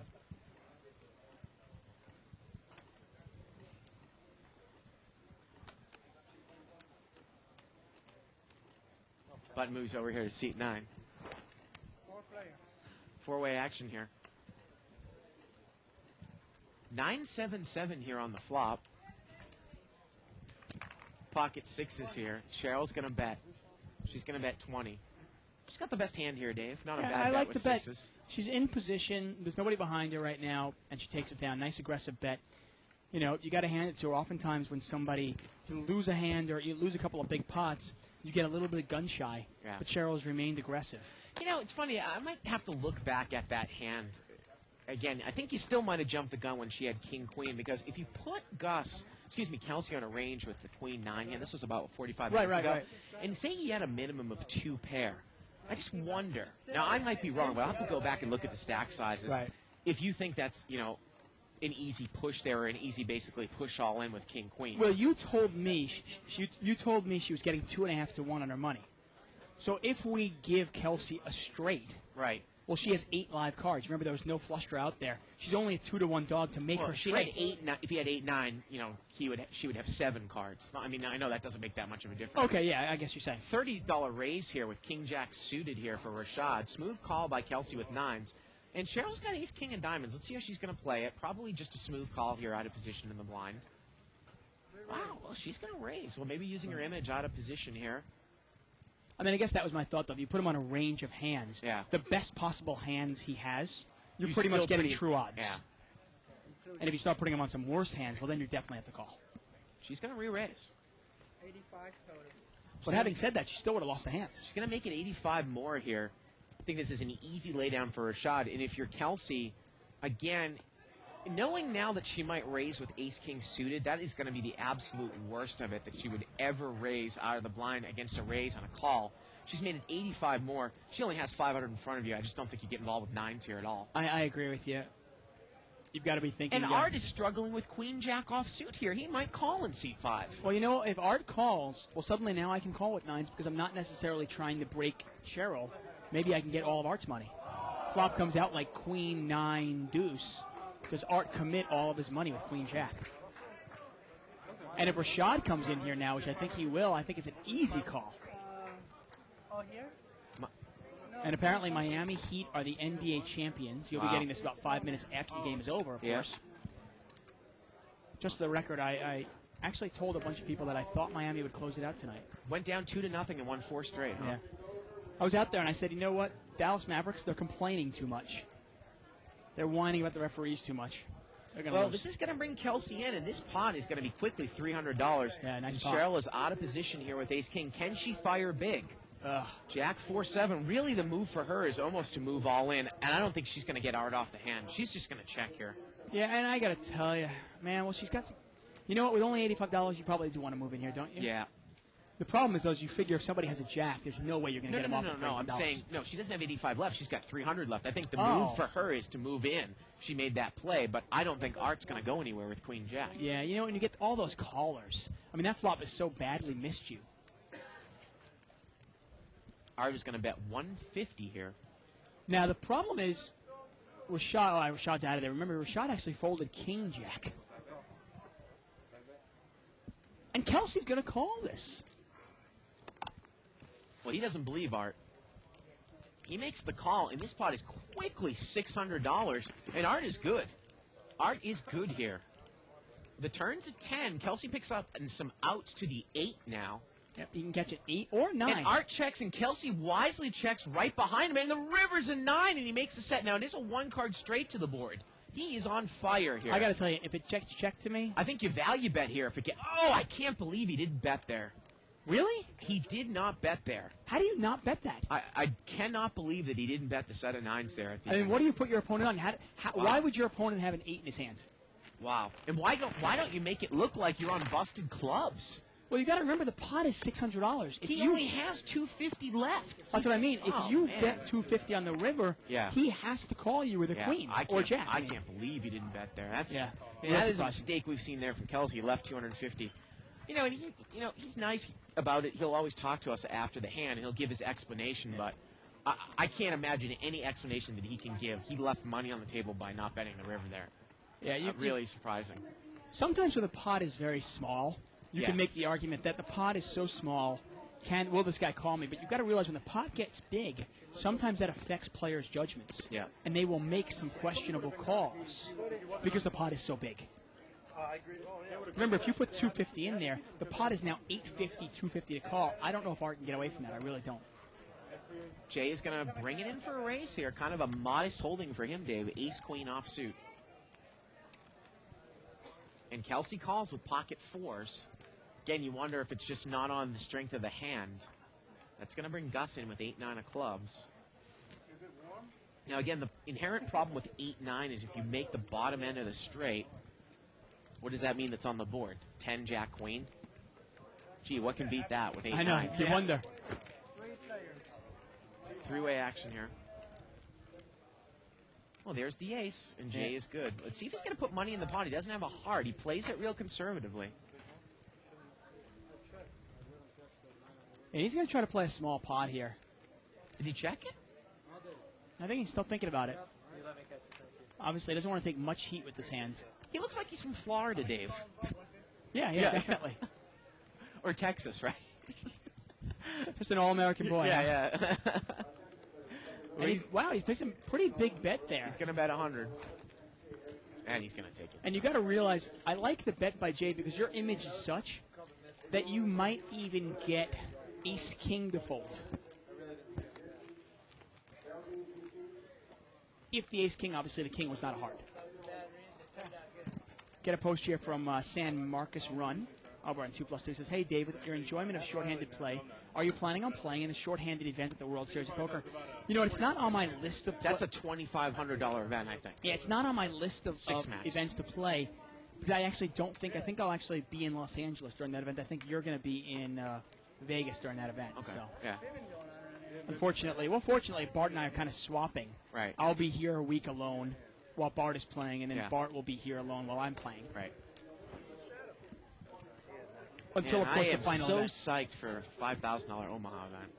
Man, can I wait. Big, deep stacked limit split pot event. Oh, it'll be great. You get long rounds. Yeah. Interesting. 8-5-4 here with a couple diamonds. Now, Interesting flop now. Yeah, Etai's got open-ended straight sharp with 2 diamonds out there. Does he want to get involved? Art has a flush draw. and Eric's got top Eric's pair. got top pair, exactly. And we haven't heard from Eric in, what, 45 minutes? Well, how can Etai get involved here? If a 6 comes, it's a worthless straight with deuce 3, and there's 2 diamonds there. Exactly. Now, Eric is going to call, and I don't think these guys bet, so this might get checked down here. Turn is a king. And Eric's going to win it here. Yeah, with the river's 8-9. the ace, and Etai would have gotten there. Yeah, he would, Amazingly. and that's the. I mean, that is actually the card you want to see, an offsuit ace. Yes, it That's is. just about it. I mean, that makes him the nuts. Pretty much, you think 3 about outs. You got 3 outs Yeah. to the hand you want. All right. Obviously, the ace of diamonds would not have been good. And we got a flood of emails criticizing me on my when I said that he shouldn't lay down pocket kings pre-flop. Well, it just doesn't go on and off. Got about 45 minutes left in the show. Well, king queen suited here for Jay. He's just going to limp in under the gun. Wanted to see what he was going to do with that. Now, Etai's got ace queen in the small blind. Is that a raising hand for him? Well, how about Art on the button with And pocket again, sevens? Kelsey's going to bring it in with some garbage here with jack 5 of clubs. Well, you know Art's going to at least call. Now, that might stop Etai from raising. Re-raising with ace queen. Remember, Jay is in the hand. It would. You might have Jay. Well, wait a minute. Art's going to re-raise with 7s here. And you've got to be aware that Jay might have limped in with aces or kings. Well, this is going to be an easy laydown for Jay, I'm sure. Do you have any caffeine or Pretty cards, but he gets away from it. And Kelsey has just got absolute garbage here. And you got to hand it to Jay. I mean, talk about patience, talk about discipline. He has a game plan, and he has the discipline to stick to his game plan. There's just no way Kelsey should call here. Art does not have enough money. Kelsey should have all of Art's money right now with that he set of should. 9s on the river. I cannot believe he did not bet that river. And you got to realize you're trying to outplay somebody from out of position. I just don't like it. Ace, queen, ace here. And this is going to check, bet, fold, I assume. I mean, Art doesn't have any money. Yeah. Well, it Well- goes check, check. And the turn's a jack, and Kelsey's got the best hand now. Now, there are 3 diamonds. Art actually has outs to a diamond or a 7. Is he giving us the finger? He checks. Looked like he was giving us the finger. And Art checks right behind him, and here we go to the river. The river's a 6. Jack 5 is good here. And And Art obviously had a lot of outs there. He could have caught a diamond or a 7 to win it. I mean, again, we're talking about how long-term this is such a negative expected value play from Kelsey. He called basically, I think it was 40 or 50 more with Jack 5 of clubs. He could only make like 150 on the hand. How deep would you have to be to call a raise with Jack 5 of clubs out of position, Dave? And you got to think about it. How are you going to make any money in that pot? The flop has to come out like 5-5 deuce, right? Right, For you to make any money on that one. Because your opponent had pocket 7s. Yeah.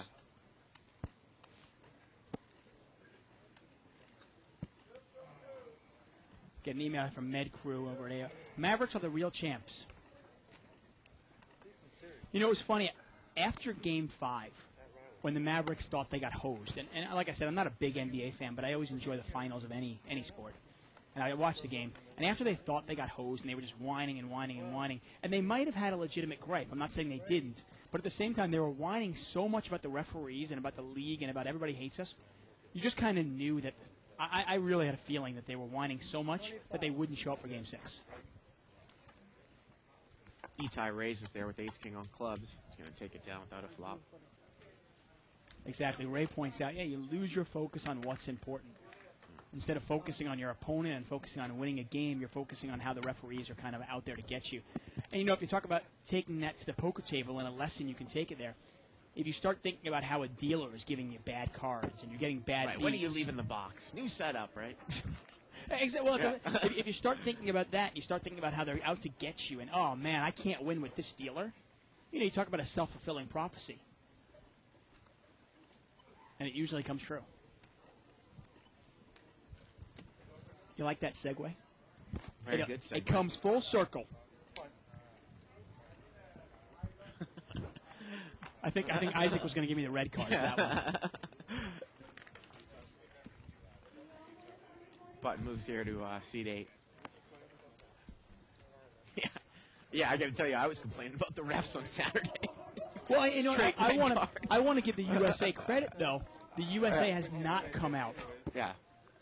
And focused on the referees that much. Not in public arena. Exactly. Hey, as long as you don't. I mean, he kind of had that gay wave thing going on. That's fine. That's fine. But they haven't focused their energy on how bad the refs were on Saturday against Italy. Instead, maybe they're focusing on their next opponent, which is Ghana, and maybe they'll come out and actually beat Ghana because of that. I guarantee you, if they focus on the referees, they have no chance against Ghana. His neighbor's like, okay, chop. He's like, yeah, I don't chop his hand. I understand that, but he wanted to play it. Of course. He put in a little And how about that for Los Angeles, huh? Cody, if you got aces now. How does Jerry Buss feel now about trading Shaquille O'Neal? I'd love to just call his aces and go ahead and get his whole stack with my 7 deuce. Like, the only hand he's going to play is aces. I'll call you. What exactly did they get for Shaquille O'Neal? Make a $15 raise. Lamar Odom, Karan Butler. It's more of kind of like a salary cap dump, isn't it? Yeah. They took on salary cap, too. Lamar Odom and Karan Butler, and they traded Karan Butler for, who's that? That center, their center. That. Yeah, but, you know, worthless 19. Supposedly it's that Kobe didn't want, Kobe wanted to be the star. Right. Right? Ace-king here for seat 5. How's that worked out for L.A.? Right. Well, he's the star. Star of a first-round exit, right? Right. Yeah. Raise it up here. I can only whine because my Knicks suck. You're really a Knicks fan? Unfortunately, I'm a Knicks fan, and not only do they suck, but they're going to suck for years to come. Isn't Isaiah Thomas going to be the head coach now? You know what? He should be. I don't think anybody else would want to coach that team. Oh, 8-9 offsuit is going to call here. And I believe we're seeing this heads up. His heads up, possibly about $70. Huge reverse implied odds if it comes Queen Jack 10. Well, how about 7-4-3? Seat 9 is in the hand with 8-9 against Art with Ace King. Art checks. Well, can Cabby Joe bet? No, he's just going to check. Well, the turn's an 8, and Cabby Joe's got the top pair now.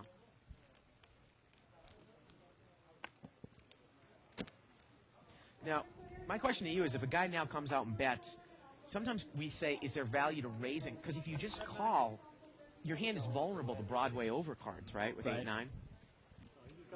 Now Cabby Joe's going to bet. And I don't mind. See, oftentimes what I might do with 8-9 there is I might raise it and then take the free showdown. You know what I mean? Yeah, that's right. Because he was with He's the one that chased Karl Malone and those guys to L.A. the Sonics. Once again, we're live at the bike. I'm David Tuckman here with Bart Hansen.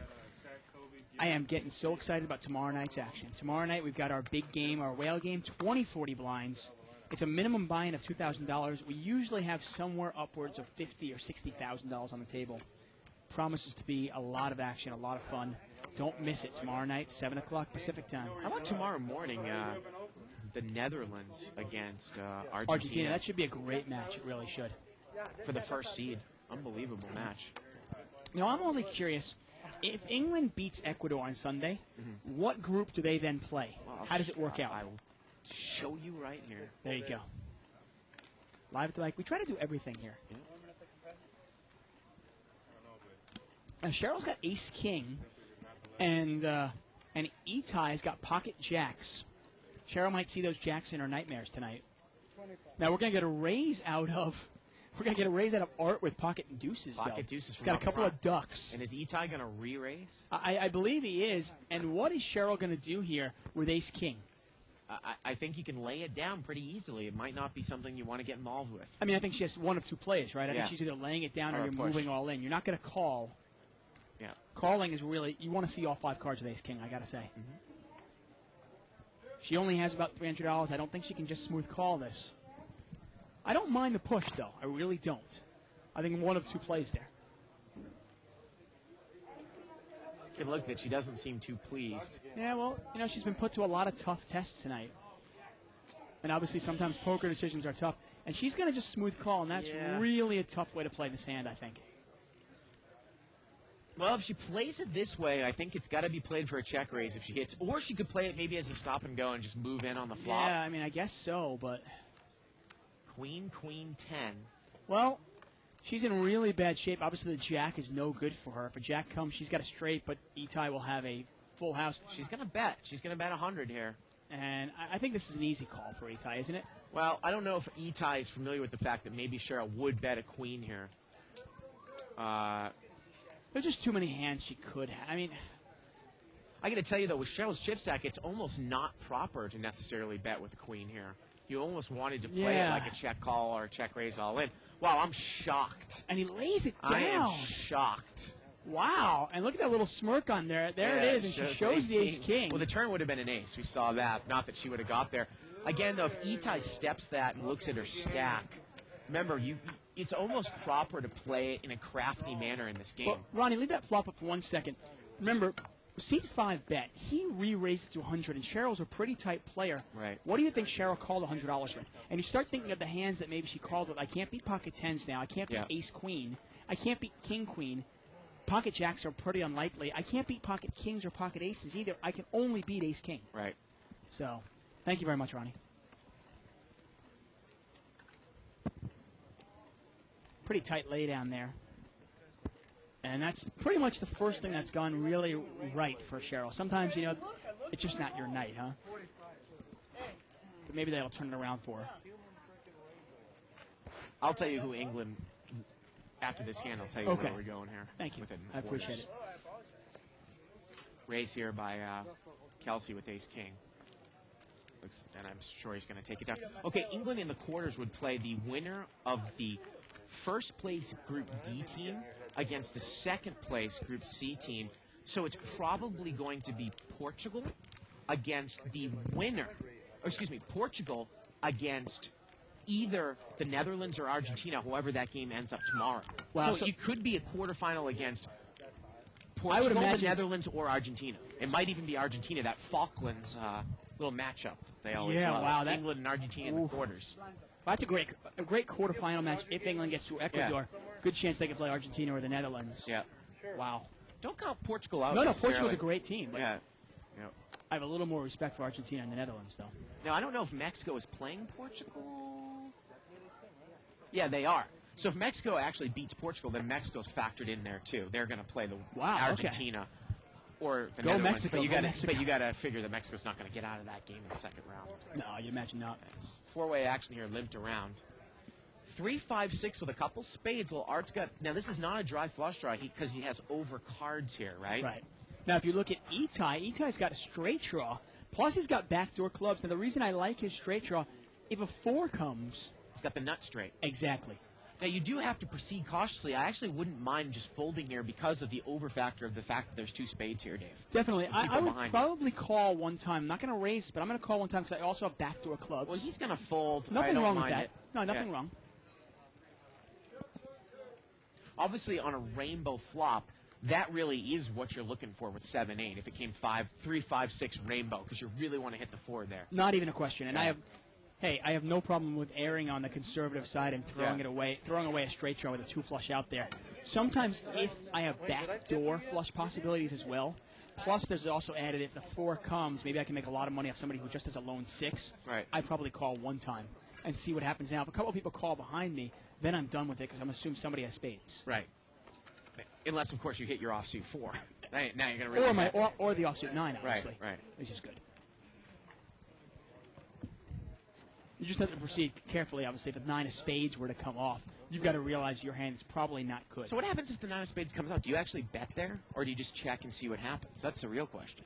Well, I mean, he was actually in position on the guy who originally bet. Right, but if you called and then 2 people call behind you, now you're up front I'm on done the with next it. bet. Really? I'm done with it. Yeah, 3 people in there. I'm going to assume somebody's got spades. I'm just going to probably check and fold. Ace 5-5 here. Cabbie Joe's flop trip 5s. And look at this. Itai's going to lead out with a weak ace. Let's see how Joe's going to play it. Couple hearts out there. Let's see if he makes a little mini raise.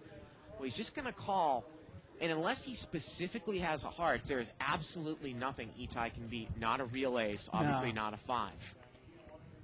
And now he can't beat hearts. Right, and remember, his kicker doesn't even play now. Right now, Itai's got aces and 5s with a 9 kicker. Wow, I'm shocked that he's going to keep betting, unless he thinks, well, maybe I can get somebody off of an ace. But well, that might be what he's thinking. Maybe he's playing this. Let's see if I can get $30 bet, and Cabby Joe just calls.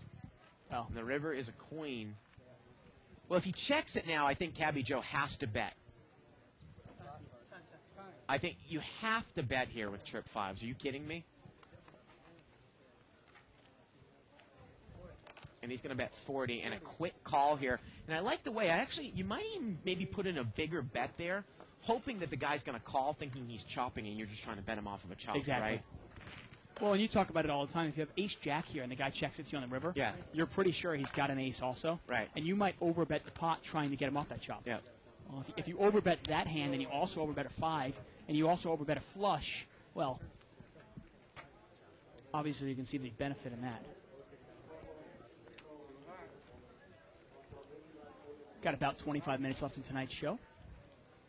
It's been quite an interesting night. We've got some good players at this table. Between Rashad in seat number 7, Kelsey in seat number 1. You know, Jay's tight play in seat number 8, and he's still getting paid off. Very interesting. Get a post here from, actually an email from Far81. He says, hey, odds-on favorite to win the World Series of Poker main event. Do you say a pro is going to win it or an amateur is going to win it this year? Well, I guess it really depends. I mean, does Joseph Hashem, he was a pro, right? No, he had a job. He had another job. He played poker and he made a lot of income from it, but he had another job. I mean, Greg Raymer was playing high-limit poker, but he had another job. Itai's got ace-jack offsuit here on the button. Pot is straddled. He's going to raise it up. Yeah, apparently he's a chiropractor going into the World Series. Yeah, but there was some article about how rare blood disease or some sort of circulatory condition he had with his hands made it almost impossible for him to do that, and that's why he took up poker. Oh, well, maybe that. I mean, I would imagine it's going to be somebody who really knows how to play poker very well. Is it necessarily going to be a pro like a Chris Ferguson or a Phil Ivey? Right. Probably not. Just in sheer odds, there just aren't that many. But will it be somebody who plays poker maybe 20 hours a week, plays a lot of tournaments? Probably. Here's a discussion that we never really get into on the show because I don't think you're into it. How about the U.S. Open over the last weekend? Phil Mickelson. Oh, golf? I love golf. Really choking it up. Did you see the end of that? I did, yeah. I love golf. Unbelievable. It's funny. There are a couple of in sports. Usually I only pay attention to 1 or 2 events a year. Right. In golf, it's usually the Masters I pay attention to. Yeah. I mean, Mickelson, he could have kind of played it conservatively on the 18th hole, and just kind of gave it away. Obviously, double bogeying the 18th hole. Going into the 18th hole, all he has to do is par to win. Yeah. He bogeys, he goes to a playoff, but he double bogeys and loses it. Yeah. To some Australian named Ogilvy, right? Get a raise here by Cheryl, Queen Jack of Hearts. And Rashad, is that a re-raise with 7s? Yeah, he's going to re-raise with 7s. Going to make it 6. He's going to try to take control of this hand. Cheryl's probably going to get rid of it here. I don't think she wants to continue on here. Well, it's heads up against a good player out of position. This is not where I'm looking to make my money. Now, I like the hand of Queen Jack suited. I really do. But I want it multi-way, and I want to be in position. And she's going to call. And she's got to realize that she can easily be dominated here. If she hits her queen or her jack, I don't think she can play it that hard. Here we go to the flop. Can she represent here, though? Now, the funny thing is, though, you might be representing exactly what Rashad has. That's the problem. I mean, when you're out of position, it's really difficult to represent. What, are you just going to blindly bet into that, hoping that he's got pocket nines? Real weak here. He bets 40. She's not going to get involved. Yeah.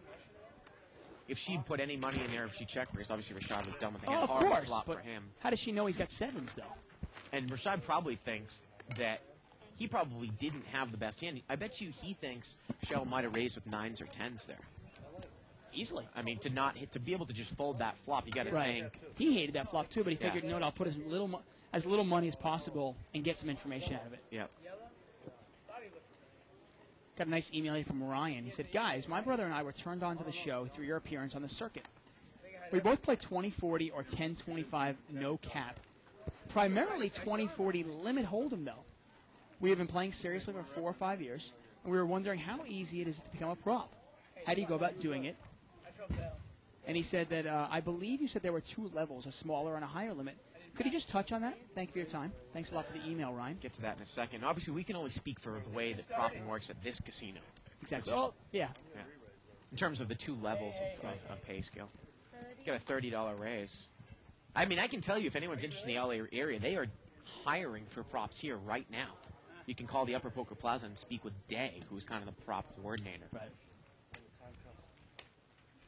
Got a raise here by Itai. He loves those queen up and down cards. He's raised with queen deuce suited. I could use a job. Oh, that's nice. It's funny, we'll use that word. I'll bring this into the conversation. It's almost like propping is used as a clever segue into becoming a professional poker player. Well, you look at a lot of players that have done it. Kathy Liebert used to be a prop. Yeah. Chip Jett used to be a prop. It's Ted Forrest did too. It's almost like, we talked a little bit of it. We touched on it last night. It almost just kind of gets you used to a schedule of playing, 30 to 40 hours of poker. I think Dave and I think I speak for you when we say when you get good enough, you're really not going to be a prop for long because game selection is a huge key, especially I think in limit games, where if that's taken away from you, that might be over 50% of the game, Dave. Yeah, generally speaking, you're either not a good enough player to continue propping, or you're too good a player to continue propping. Right. But having said that, I think there's a lot of value in becoming a prop. For the value of getting you on a schedule, getting and a schedule, forcing you to play in some games, we talked adjusting about to different conditions. Right, adapting to different games, learning different games as well, whether it be limit hold'em, no limit hold'em, stud high low, Omaha 8 or better.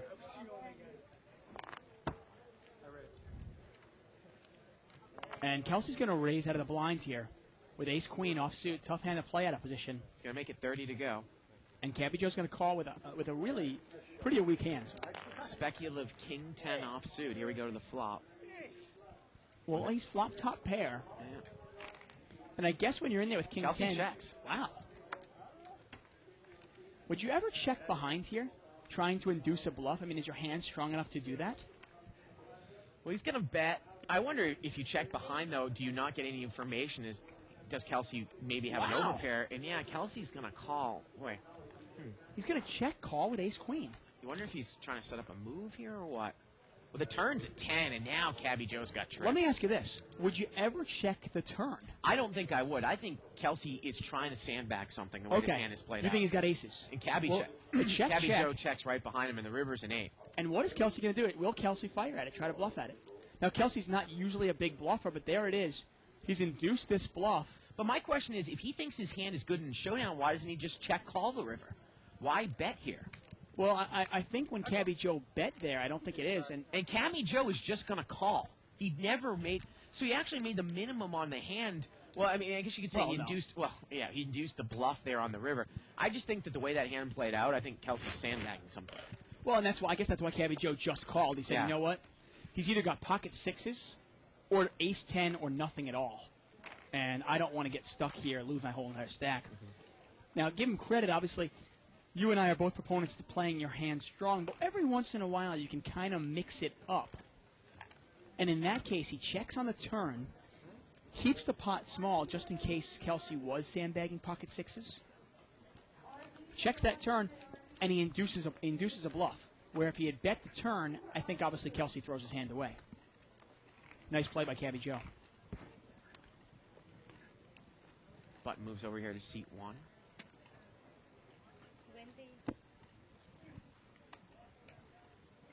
Raise to 20s. Interesting post here from Whalecock, but I'm not going to read it. Now, rarely do I actually shy away from a posting. Yeah. But I'm not even going to say that. Feel free if you want to, though. No, that's okay. Okay. You'll have to go to 2+2 and check it out if you want to. Jack 5-4 over in forums, televised poker. Right. It's preliminary reviews on that Ed Miller Queer Eye for the Straight Guy episode is kind of a meh. Yeah. $60 bet here by Rashad. Just making a move at it, and Kelsey is going to check call with 7s. A lot of checking and calling by Kelsey. I'm just not sure what he's trying to do here. Turns a queen. I would assume that Rashad's probably going to take a card here. Well, Rashad's got a lot of outs. He can catch a 9, a 10, or an 8 to win this pot. And it goes check, check, and the river is a king. No, you are, seriously. And Rashad, is he going to take a Rashad's shot gonna fire at at it, and Kelsey just folds.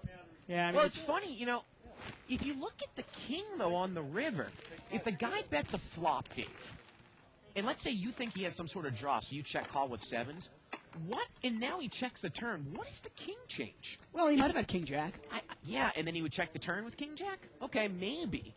But, I mean, Trying to keep the Kelsey pot- just folded, though. Well, I mean, he didn't even think about it No, twice. you're right, you know? 100%. But you got to start thinking, is there a chance this guy's got king jack? No, I Might you play king jack the same way, where you're trying to keep the pot small? I understand it. I don't mean to read too much into it, but just Right. the insta-fold. Yeah. Kelsey isn't thinking, oh, he's got king jack, I'm going to fold here. I mean, oftentimes with king jack there, I actually might bet the flop. When the queen comes out, I'd probably bet the turn and then take the free showdown. Right. But there is a chance I would check it there. First of all, I'm inducing a bluff. Second of all, I'm keeping the pot small. I'm controlling pot size. Now, when the king comes on the river and I have 2 pair and he checks to me, well, then I'm definitely going to bet for value. Yeah, and train record 2+2 says Joe H was playing full time. Okay, that's well, why there you go. That's what I thought. Yeah. So he wasn't an amateur. Okay. I mean, I guess I mean, maybe when people ask that question, they're like, oh, somebody we recognize, quote unquote. You know, I mean, I don't know how many people would have known Andy Black. I mean, he had been Well, that's the pro thing. for a I mean, while too. there are a lot of players that are Yeah. professional poker players that we just don't know who they are. Gus has raised it up with 4s here. Cabby Joe and Eric have called. Here we go to the flop. 8, Wow. 6, 7. Well, 2 pair for Cabby Joe. Wow, I don't know if that's necessarily the type of flop that I'm going to check. 8, 6, 7 with a couple clubs. Well, you might just check it to keep the pot really small. Eric here is going to bet. I think Eric actually was the pre-flop raiser. He bet 60. I don't think Gus is going to continue on here. Well, you with almost 4s. want the pre-flop raiser to be the one that's betting. Because you wouldn't necessarily put him on 9, 10, or Right, 8, 7, or set here since you have 2 pair.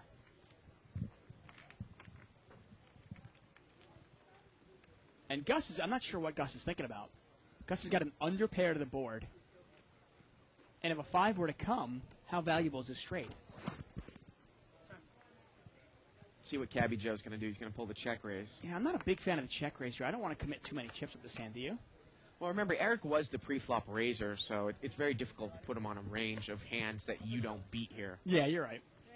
You put him on pocket 10s And or he's jacks. going to move all in here. Going to move all in. Now, if you're Eric and you got pocket 9s, can you get away from it? Obviously, he's got deuces in this case. And again, Cabby Joe has played these types of hands in a manner.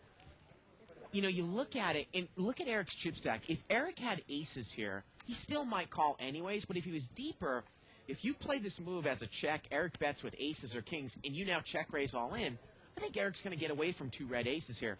But if you bet the flop and Eric raises now, and now you come back over the top as a 3-bet, Right. you've got him to commit more chips, and now he might feel a little bit pot committed. Yeah, you're 100% right. You know. The turn actually would have been a 7, which would have been a terrible card Oh, absolutely. for Cabby Joe. 'cause Worst, then, worst obviously, card in the deck. if Eric had pocket jacks or queens or Yeah. kings, he was now better with a higher 2 pair. Yep. Button was over to seat 4. That's Cheryl. Small blinds, $5. Big blinds, $5. That's Art and Etai in the small and big blind. Rashad's taking a break, so Jay is under the gun. Got about 20 minutes left in the show. Ace-king here for Gus in the cutoff. I mean, the funny thing is, let's say somebody And like Jay limps in with ace-9 suited from up front. Wow. let's say Jay Katsutani were to go down to the World Series and win the main event. Right. Nobody really knows who they are, except Right. obviously people that watch live at the Right. bike. But he is a professional poker player. course, of Plays course. full time. I don't think really nobody knew who Tim Fan was last year when he made his run. Right. Until his recent success, you know. But I mean, he has been playing like those high-level mix games for a long time. Exactly. And I- Tuan Lee had been playing I'll high-level actually mix go games as for a far. long time. I'll actually go as far to say if Yosh Nakano were somehow to win the Well, World yeah, Series. but now he won that. You know, he did really well on that CBS thing, so people might know. Okay, who he is. there you He go. He also Good point. played in the heads-up. No, he event did. He as did. well. But he's still not mainstream. He's not like Andy Duke or Howard Right, Leiter or right. Chris Ferguson. I mean, if you were to ask the average I just poker look fan at that. who Yosh Nakano I just is. look at that question. I say you have to define what pro and amateur is. What about guys that really make their living by playing internet poker? Right. Are they pros? I mean, if you win, Yeah. I think a lot of people might say, "Oh, wow, another amateur wins it." Right. You know? Right. You're anything but an amateur. Oh, thank you.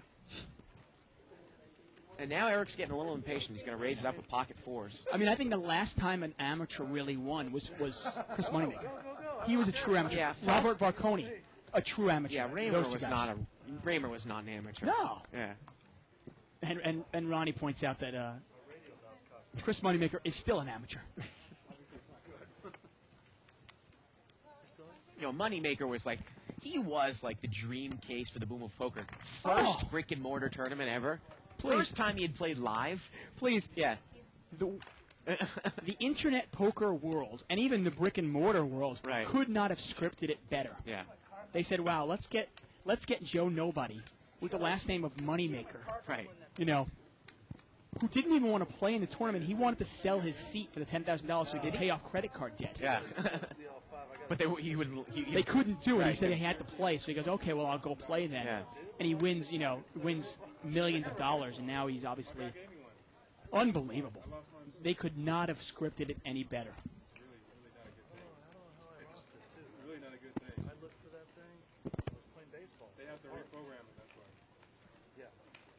Exactly what they did. Cabby Joe's got ace king. He just limped in under the gun here. Maybe trying to pull the limp re-raise. Cheryl's going to limp in with Jack 10 of diamonds.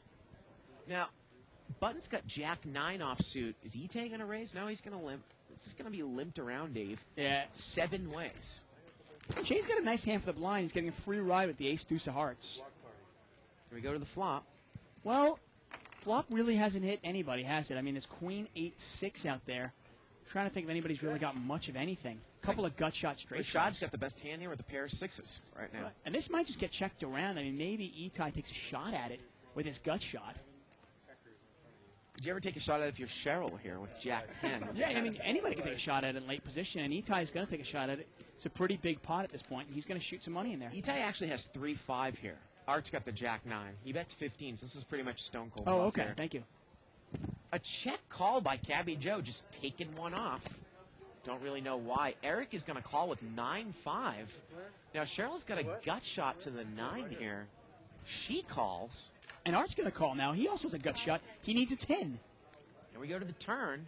Well, the turn's deuce. Eric picks up diamond draw. So does Cheryl. Yeah, now Cheryl's diamond draw. Obviously, if the diamond were to come, Eric would be in bad shape. You got to figure now, Ite picks up a draw. He might take the card here on the button. He can't bet this, can he? Against 5 players? I'm surprised Cheryl didn't bet the turn. You got to look here. at the board. It's queen 8-6. It's not that draw heavy, is it? I'm surprised Cheryl actually didn't come out and bet the turn. Yeah, if Cheryl bets the turn, she probably takes it down, doesn't she? With Jack 10 of diamonds? $50 bet. Eric still has a straight and a flush draw, as does Cheryl, and Eric gets away from it. Cheryl And it's not that big a bet. I think Cheryl can call this. Cheryl could actually catch a jack, a 10 or a 9. She's good with jack high right now. Right. Now, if she were to raise this somehow, if she would be aggressive here and raise it, she would take it down. How is she going to play it? I think she's thinking of raising it, isn't she? She just calls. Well, and the pot is how big now? I mean, the pot is what? I mean, it was 30. It was about 40 pre-flop and then a bet, 140. Yeah. It's about $250. Is that going to bring Art in, try chasing the gut shot to the 10 here? And that's all it's good. He's got 3 outs to the win. He calls. Wow. Now, the issue here is if it goes miss, miss, miss, can Itai fire one more bullet here? Problem is, Art is all in. Oh, really? And the river is a 10, and Art makes it. Are you kidding me? That's unbelievable. No value, right? No value for Itai to bet now because Nothing wrong with Mercedes, man. One of the best cards in the Art's got Oh, man. I can't believe that. He had a 3-outer to the win. That's it. it. Cheryl was in great shape there. Because if a 9 comes, Cheryl's got the straight. Yeah. If a jack comes, Cheryl's got him out kicked. And remember, the inherent problem that Itai is not going to bet the river because Art is all in. If the river comes ace of clubs, Cheryl's going to win it with jack high. What a peculiar hand. Jack 10 high, yeah. Yeah, unbelievable. There's no value whatsoever for him to bluff the river on a dry side pot. Yeah. Unless he's playing, partners with Seat Right, 5, which right. obviously he's not. Wow. Oh, that's really bad luck for Cheryl there. She was an overwhelming favorite. If you think about it, Itai could have caught a 3, a 5, or a 4 That weren't wasn't diamonds. diamonds. Yeah. So he had, I want to say, 5 outs. He had the 3 out of diamonds He in had, his hand. he had 8 outs total. That was Yeah. it. Seat number 5, Art, had 3 outs, and the rest of the deck was Cheryl's. With jack high. Was Jack high, exactly. Yeah. Any pair the board, any high card. Unbelievable. Itai has got ace jack off suit here on the cutoff. He's going to raise it up. He makes it 30 to go. If I get anything with an A on it,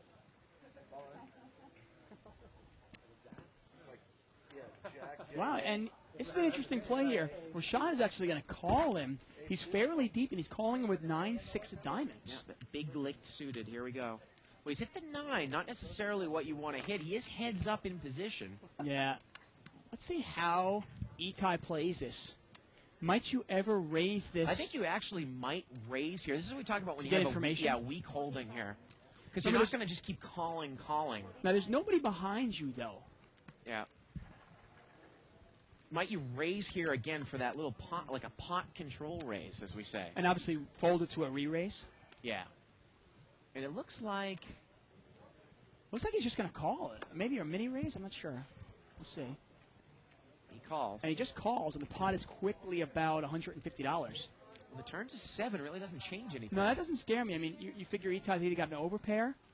But remember, it's a cutoff raise, and Itai's been raising an awful lot in the cutoff spot. I'm not necessarily going to give him credit for a big hand. It's a $100 bet here. Now, could you make it 200 and take a showdown? See, that's the problem. Now But you really want to get it that big. Now it's gotten pretty expensive. Yeah. And if you make it 250 to go, right. You know, suddenly now you've committed a lot of chips. Could you make it 200 here and take a showdown, though?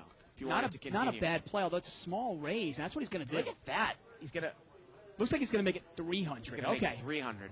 I really like this guy's game. Yeah, he's playing. He's obviously not scared. You know, he might think if he just raises it to 200, the guy might suss something out. But I don't know how that guy can really come over the top there. You got to realize how scary it is for Itai to make this move now. Yeah. Now, if he knows what Rashad has, he can come over the top and easily take it away. Right. But you got to realize that Rashad could have a hand like 7-8 or 7-6, right? Yeah. Taking one off, thinking you have ace-king or ace-queen. Now he's got trips. Do you really want to make a move back into what could be trips? And Rashad would probably play a 7 like this as well. Well, exactly. If he called you with 7-6 of diamonds, sorry, 7-6 of spades. And obviously, Itai throws it away. If he called you with 7-6 of spades, the flop comes out 9-7 deuce. He might call and then raise. Now, the real issue, though, too, is that if he calls your raise and the river comes up, say, like a non-club, do you have to fire it again, or do you take the showdown and you hope he's just got busted clubs? Because now you really are just, you were trying to control pot size, but now you've committed so much, and now you're almost forced yourself where you're like, God, my hand can't be good unless he has busted clubs, right? Yeah, I mean, at that point, you got to realize if this guy's going to commit $300 more to the pot, he probably has jacks, queens, or kings. You know, it might be really difficult for me to represent that 7. Maybe I just want to take the showdown. You know, just hope that he has busted clubs. I'm not sure if you can get him off it. Sometimes it's more of a value play where if you have the 7, you're going to bet it and get paid off by an overpair. If they limp, will you call average? If everybody limps in, will you call it on the button? See, I knew he had it in him. See, if he limps in, that's scary. I'm out. I'll fold if he limps. Got about a little over 10 minutes left in the show here. That's like an under the gun limp.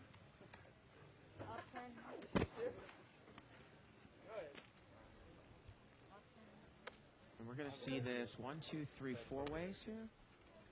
Another email here from Ryan Fay about propping. And if you're interested, obviously, in propping, you could check out the website while you're watching it and just make a phone call. Wouldn't be that difficult. 8-3-7 with all clubs. Well, Eric's got top pair with the 10 of clubs in his hand. You imagine if he bets, he's going to take it down. That's 20. Monster.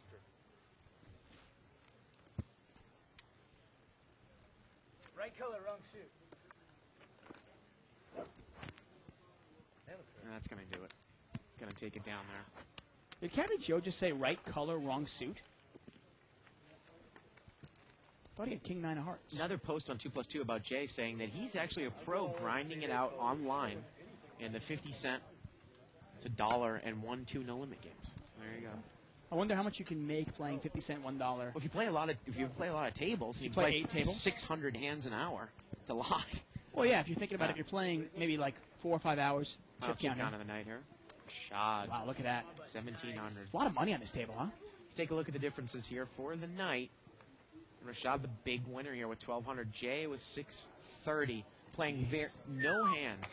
Kelsey up 500, and Gus and Cheryl taking the brunt of it. You know, what a testament to No Limit Hold'em. When you look at Jay's play there, we always say you don't have to play a lot of hands in No Limit Hold'em to win money. Jay has won 2 hands all night long. 2 hands all night long, and he's up $630.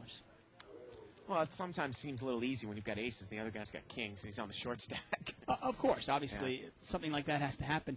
But he did win that hand with king, queen. You wonder, you know. Easy money. Make a bet, win a pot. But, you know, you factor in that rake back and such, and sometimes you can get rake back and bonus deals and such, the fact that it'll increase, say, your poker tracker big bet stat by like 2 bets per hour. So if you're playing 1-2, you know, it's an extra, you know, all you need to do is beat the game at, you know, maybe at those levels you might be able to beat the game at, say, 4 or 5 poker tracker big bets, or maybe even more than that. People know that I'm talking about no limit. Now all of a sudden you're up to 10 poker tracker big bets an hour. It's about $20 or per 100 hands, excuse me. That's about $20 per 100 hands. You're playing 600 hands an hour, Dave. That's a lot of money. Even if you only play 4 hours a day, 5 days a week. Yeah.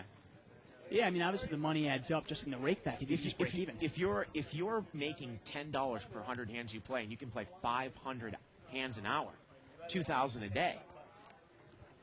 I mean, that's a decent living, right? Yeah, no, of course. I mean, that's 200 a day. It definitely is. Now, if you add a couple hours onto that, you know. Right. And obviously if you can actually beat the game now. Oh yeah. You know, for a few dollars here and there, hey.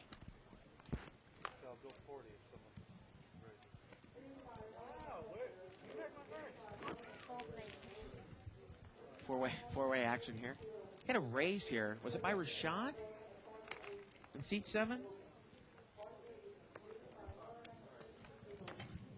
Yeah, it was a raise out of Rashad there. Yeah, Rashad raised it up there. Pot's about $80. It's going to make the continuation bet.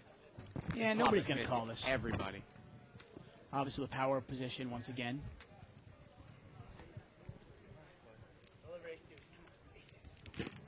And he's going to take it down. But he's going to move over here to seat 2. Again, you can check us out tomorrow for our big 20-40 no limit hold'em game. $2,000 minimum buy-in, unrestricted maximum buy-in. Yeah. I mean, I'm sure tomorrow night we'll be talking about the USA's gallant effort against Ghana. Effectively. Will they win? Will they draw? I got to tell you, if they get a draw, I'll be really disappointed. You said that they're going to lose. That's what you told me on Saturday. I wanted to put it out on the line. I either want to win or a loss. I don't want to draw. Well, like I said, my problem is that Italy knows that all they need to do is draw to get the first seed, so they might just, you know, sit back like a bunch of wankers and play 0-0. No, what are you talking about? If they draw, they have the #1 seed in the group. If they draw... No, if Ghana wins, Italy only has 4 points right now. Oh, right, and the game's going on simultaneously. Exactly. But if the U.S. is winning, all they need to do is draw. Yeah, but how do they know the game is actually going on at the same exact time? Right. So let's say U.S. takes like a 2-0 lead. Now they just sit back and play 0-0 football. But I mean, that's what they're built for, though. That's what they always complain. Yeah. The Italians. Oh, no one can ever beat us in the World Cup in the later rounds. We only lose by penalty kicks. Yeah, that's because you play to a 0-0 draw every match. What do you expect? You want to win? Go out and win. A lot of queen, a lot of Broadway out here. 8-7 deuce with a couple of hearts. Nobody's got hearts out there. Yeah. Eric with top pair, top kicker. Ace-8 there. And he's also got position on the field, so you imagine if it gets checked to him, he's going to bet. Nobody else has got much of anything. Canby Joe might even bet with pocket 5s, but he does not. Well, Eric's going to come in and bet here. And he's moving all in. Yeah. He's going to push, and I don't think anybody can call this. I really don't. Again, though, I wonder, there was a raise pre-flop, and if Eric only has 150 left, what is he doing calling with the ace-8 of clubs? To hit an 8, of course. I mean, you can always rebuy in this game. Yeah. I mean, we talk about, playing short stack, no limit. Obviously, it is effective strategy. I just don't know if we've seen anybody do it effectively in this show. Yeah, I got to tell you, it's funny. I mean, Eric will play the bigger games. I'm not quite sure why he wouldn't. Rebuy. Yeah, why wouldn't you bring your stack up to $500? In this game especially. Got a lot of money on the table. Now, sometimes I actually prefer this game over the 5-10 game Personal, but I'm going to do that. if I can get to the point where I have $2,000 and there's a few players at the table that also have that much money. Yep. I usually think that I have more experience playing deep stack poker than they might. Button moves over here Real nice this time. to Gus. And I'm reading this post from Surfing the Line. That's Jeff Klein. You know, and the post almost makes me cry, like a proud father. Got the post. He said, and I guess they were talking about a hand that Surfing the Line I had played in Vegas, and the question was, "Hey Surf, what made you push that hand with a gutter ball only?" And he said, "Well, because I thought the mini raise was super weak, and I could get him to lay down a middle pocket pair or big suited cards." And then he said, "You know what? I'm not playing my hand at that point. I'm playing his." God, that makes me weepy. Jeez. He's really taking a big step up. Our little boy is all grown up. I'm sure I'll love to hear that. God. We had an open raise here by Rashad with king-queen suited. Cabby Joe called. Eric has re-raised with ace-jack of diamonds. Art has now called the re-raise with pocket tens. All kinds of chaos going on the table in this hand. Eric with the re-raise. I guess if you're playing short and he wants to commit, you know, you might just push here, but he re-raises. He gets a call by Art. And Rashad is going to call Eric's re-raise. Really a little surprise there against a short stack re-raiser with king-queen suited, right? Well, you know, another person comes in there. Maybe he thinks that he can make some money off Art's play.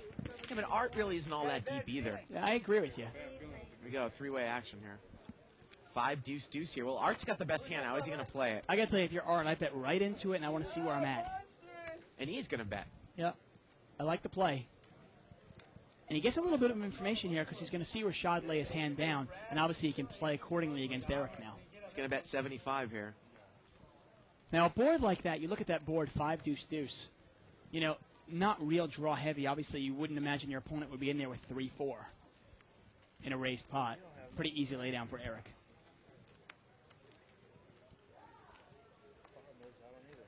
There it is. Art's going to take it down. And this is going to be the last hand of the night. Big as they get. Argentina, Netherlands. Dutchland. Tomorrow, man, it's going to be great. Yeah, it should be a great match. Yeah. USA on Thursday, actually. For some reason, I thought it was tomorrow. No, it's Thursday. Yeah. And then again, you know, even Friday gets better and better. Will France advance to the second round? Like I said, if there's only... I'm really rooting for almost every team, except for France. We are both in consensus that we're rooting against France. It's the only team I'm rooting against. Yeah. Sorry to our French fans. Haven't really gotten any emails from France. Exactly. Yeah. They spurn us, we spurn them. Yeah. Look under the table. We're going to have a club sandwich with some freedom fries after the show. Been looking for like 35 minutes now. Freedom fries. Last seat. Oh, man. Limped around here. We're all over here, sorry. Well, limped around 6 ways. We're going to see a flop. $30 to the flop. And here it is. 7. Come on, 7. 7-5 deuce. Couple of clubs. And Jay's got overcards and a club draw. Now, how's he going to play this? Well, he limped in. I assume. Let's If see he bets it, he's going to take it down. Would he ever bet a big draw? Let's see. Looks like he is going to bet. I like this play. I really do. I mean, I got to tell Not you, a week, like about 15 or 20. That's 20. if you had pocket 9s or 10s, would you even call this bet?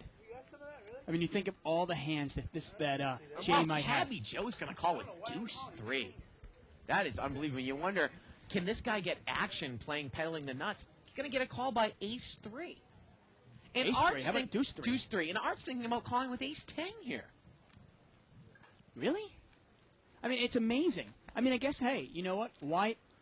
Why play more hands? You look at Jay's style here. He's still going to make money. And even if Jay checks, I think he's going to get a free card. I think Cabby Joe's going to check behind him. Uh-oh. Oh, Probably not Cabby Joe, anymore. it's a trip deuces here. Wow.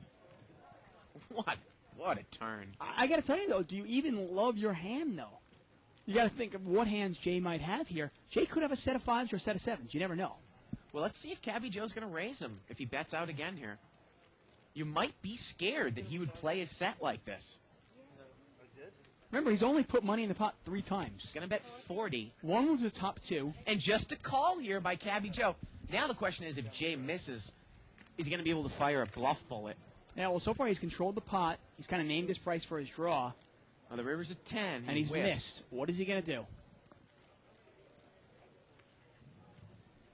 Pot is now about $150. This guy's called twice. Yeah, I mean, you have club. He's just going to give up. Yeah. He just figures, you know what? And Cabbage obviously is going to bet for value here, I would assume. No, he's not. He checks behind him, Dave. Wow. How do you not bet for value there? I'm not sure. I mean, do you really think Jay is going to check a set there at the end? That's going to do it for us Okay. tonight. You know, it's funny when some people were calling out France's boycott of Afghanistan and Iraq. Right. They thought it would be really effective to change the French fries name to Freedom Fries. Yeah. Like, that did a lot. Yeah. Freedom Fries. That was a great campaign. Yeah. Well, go U.S. Down with France. We'll see you tomorrow. Good night, everybody, on Live at the Bike.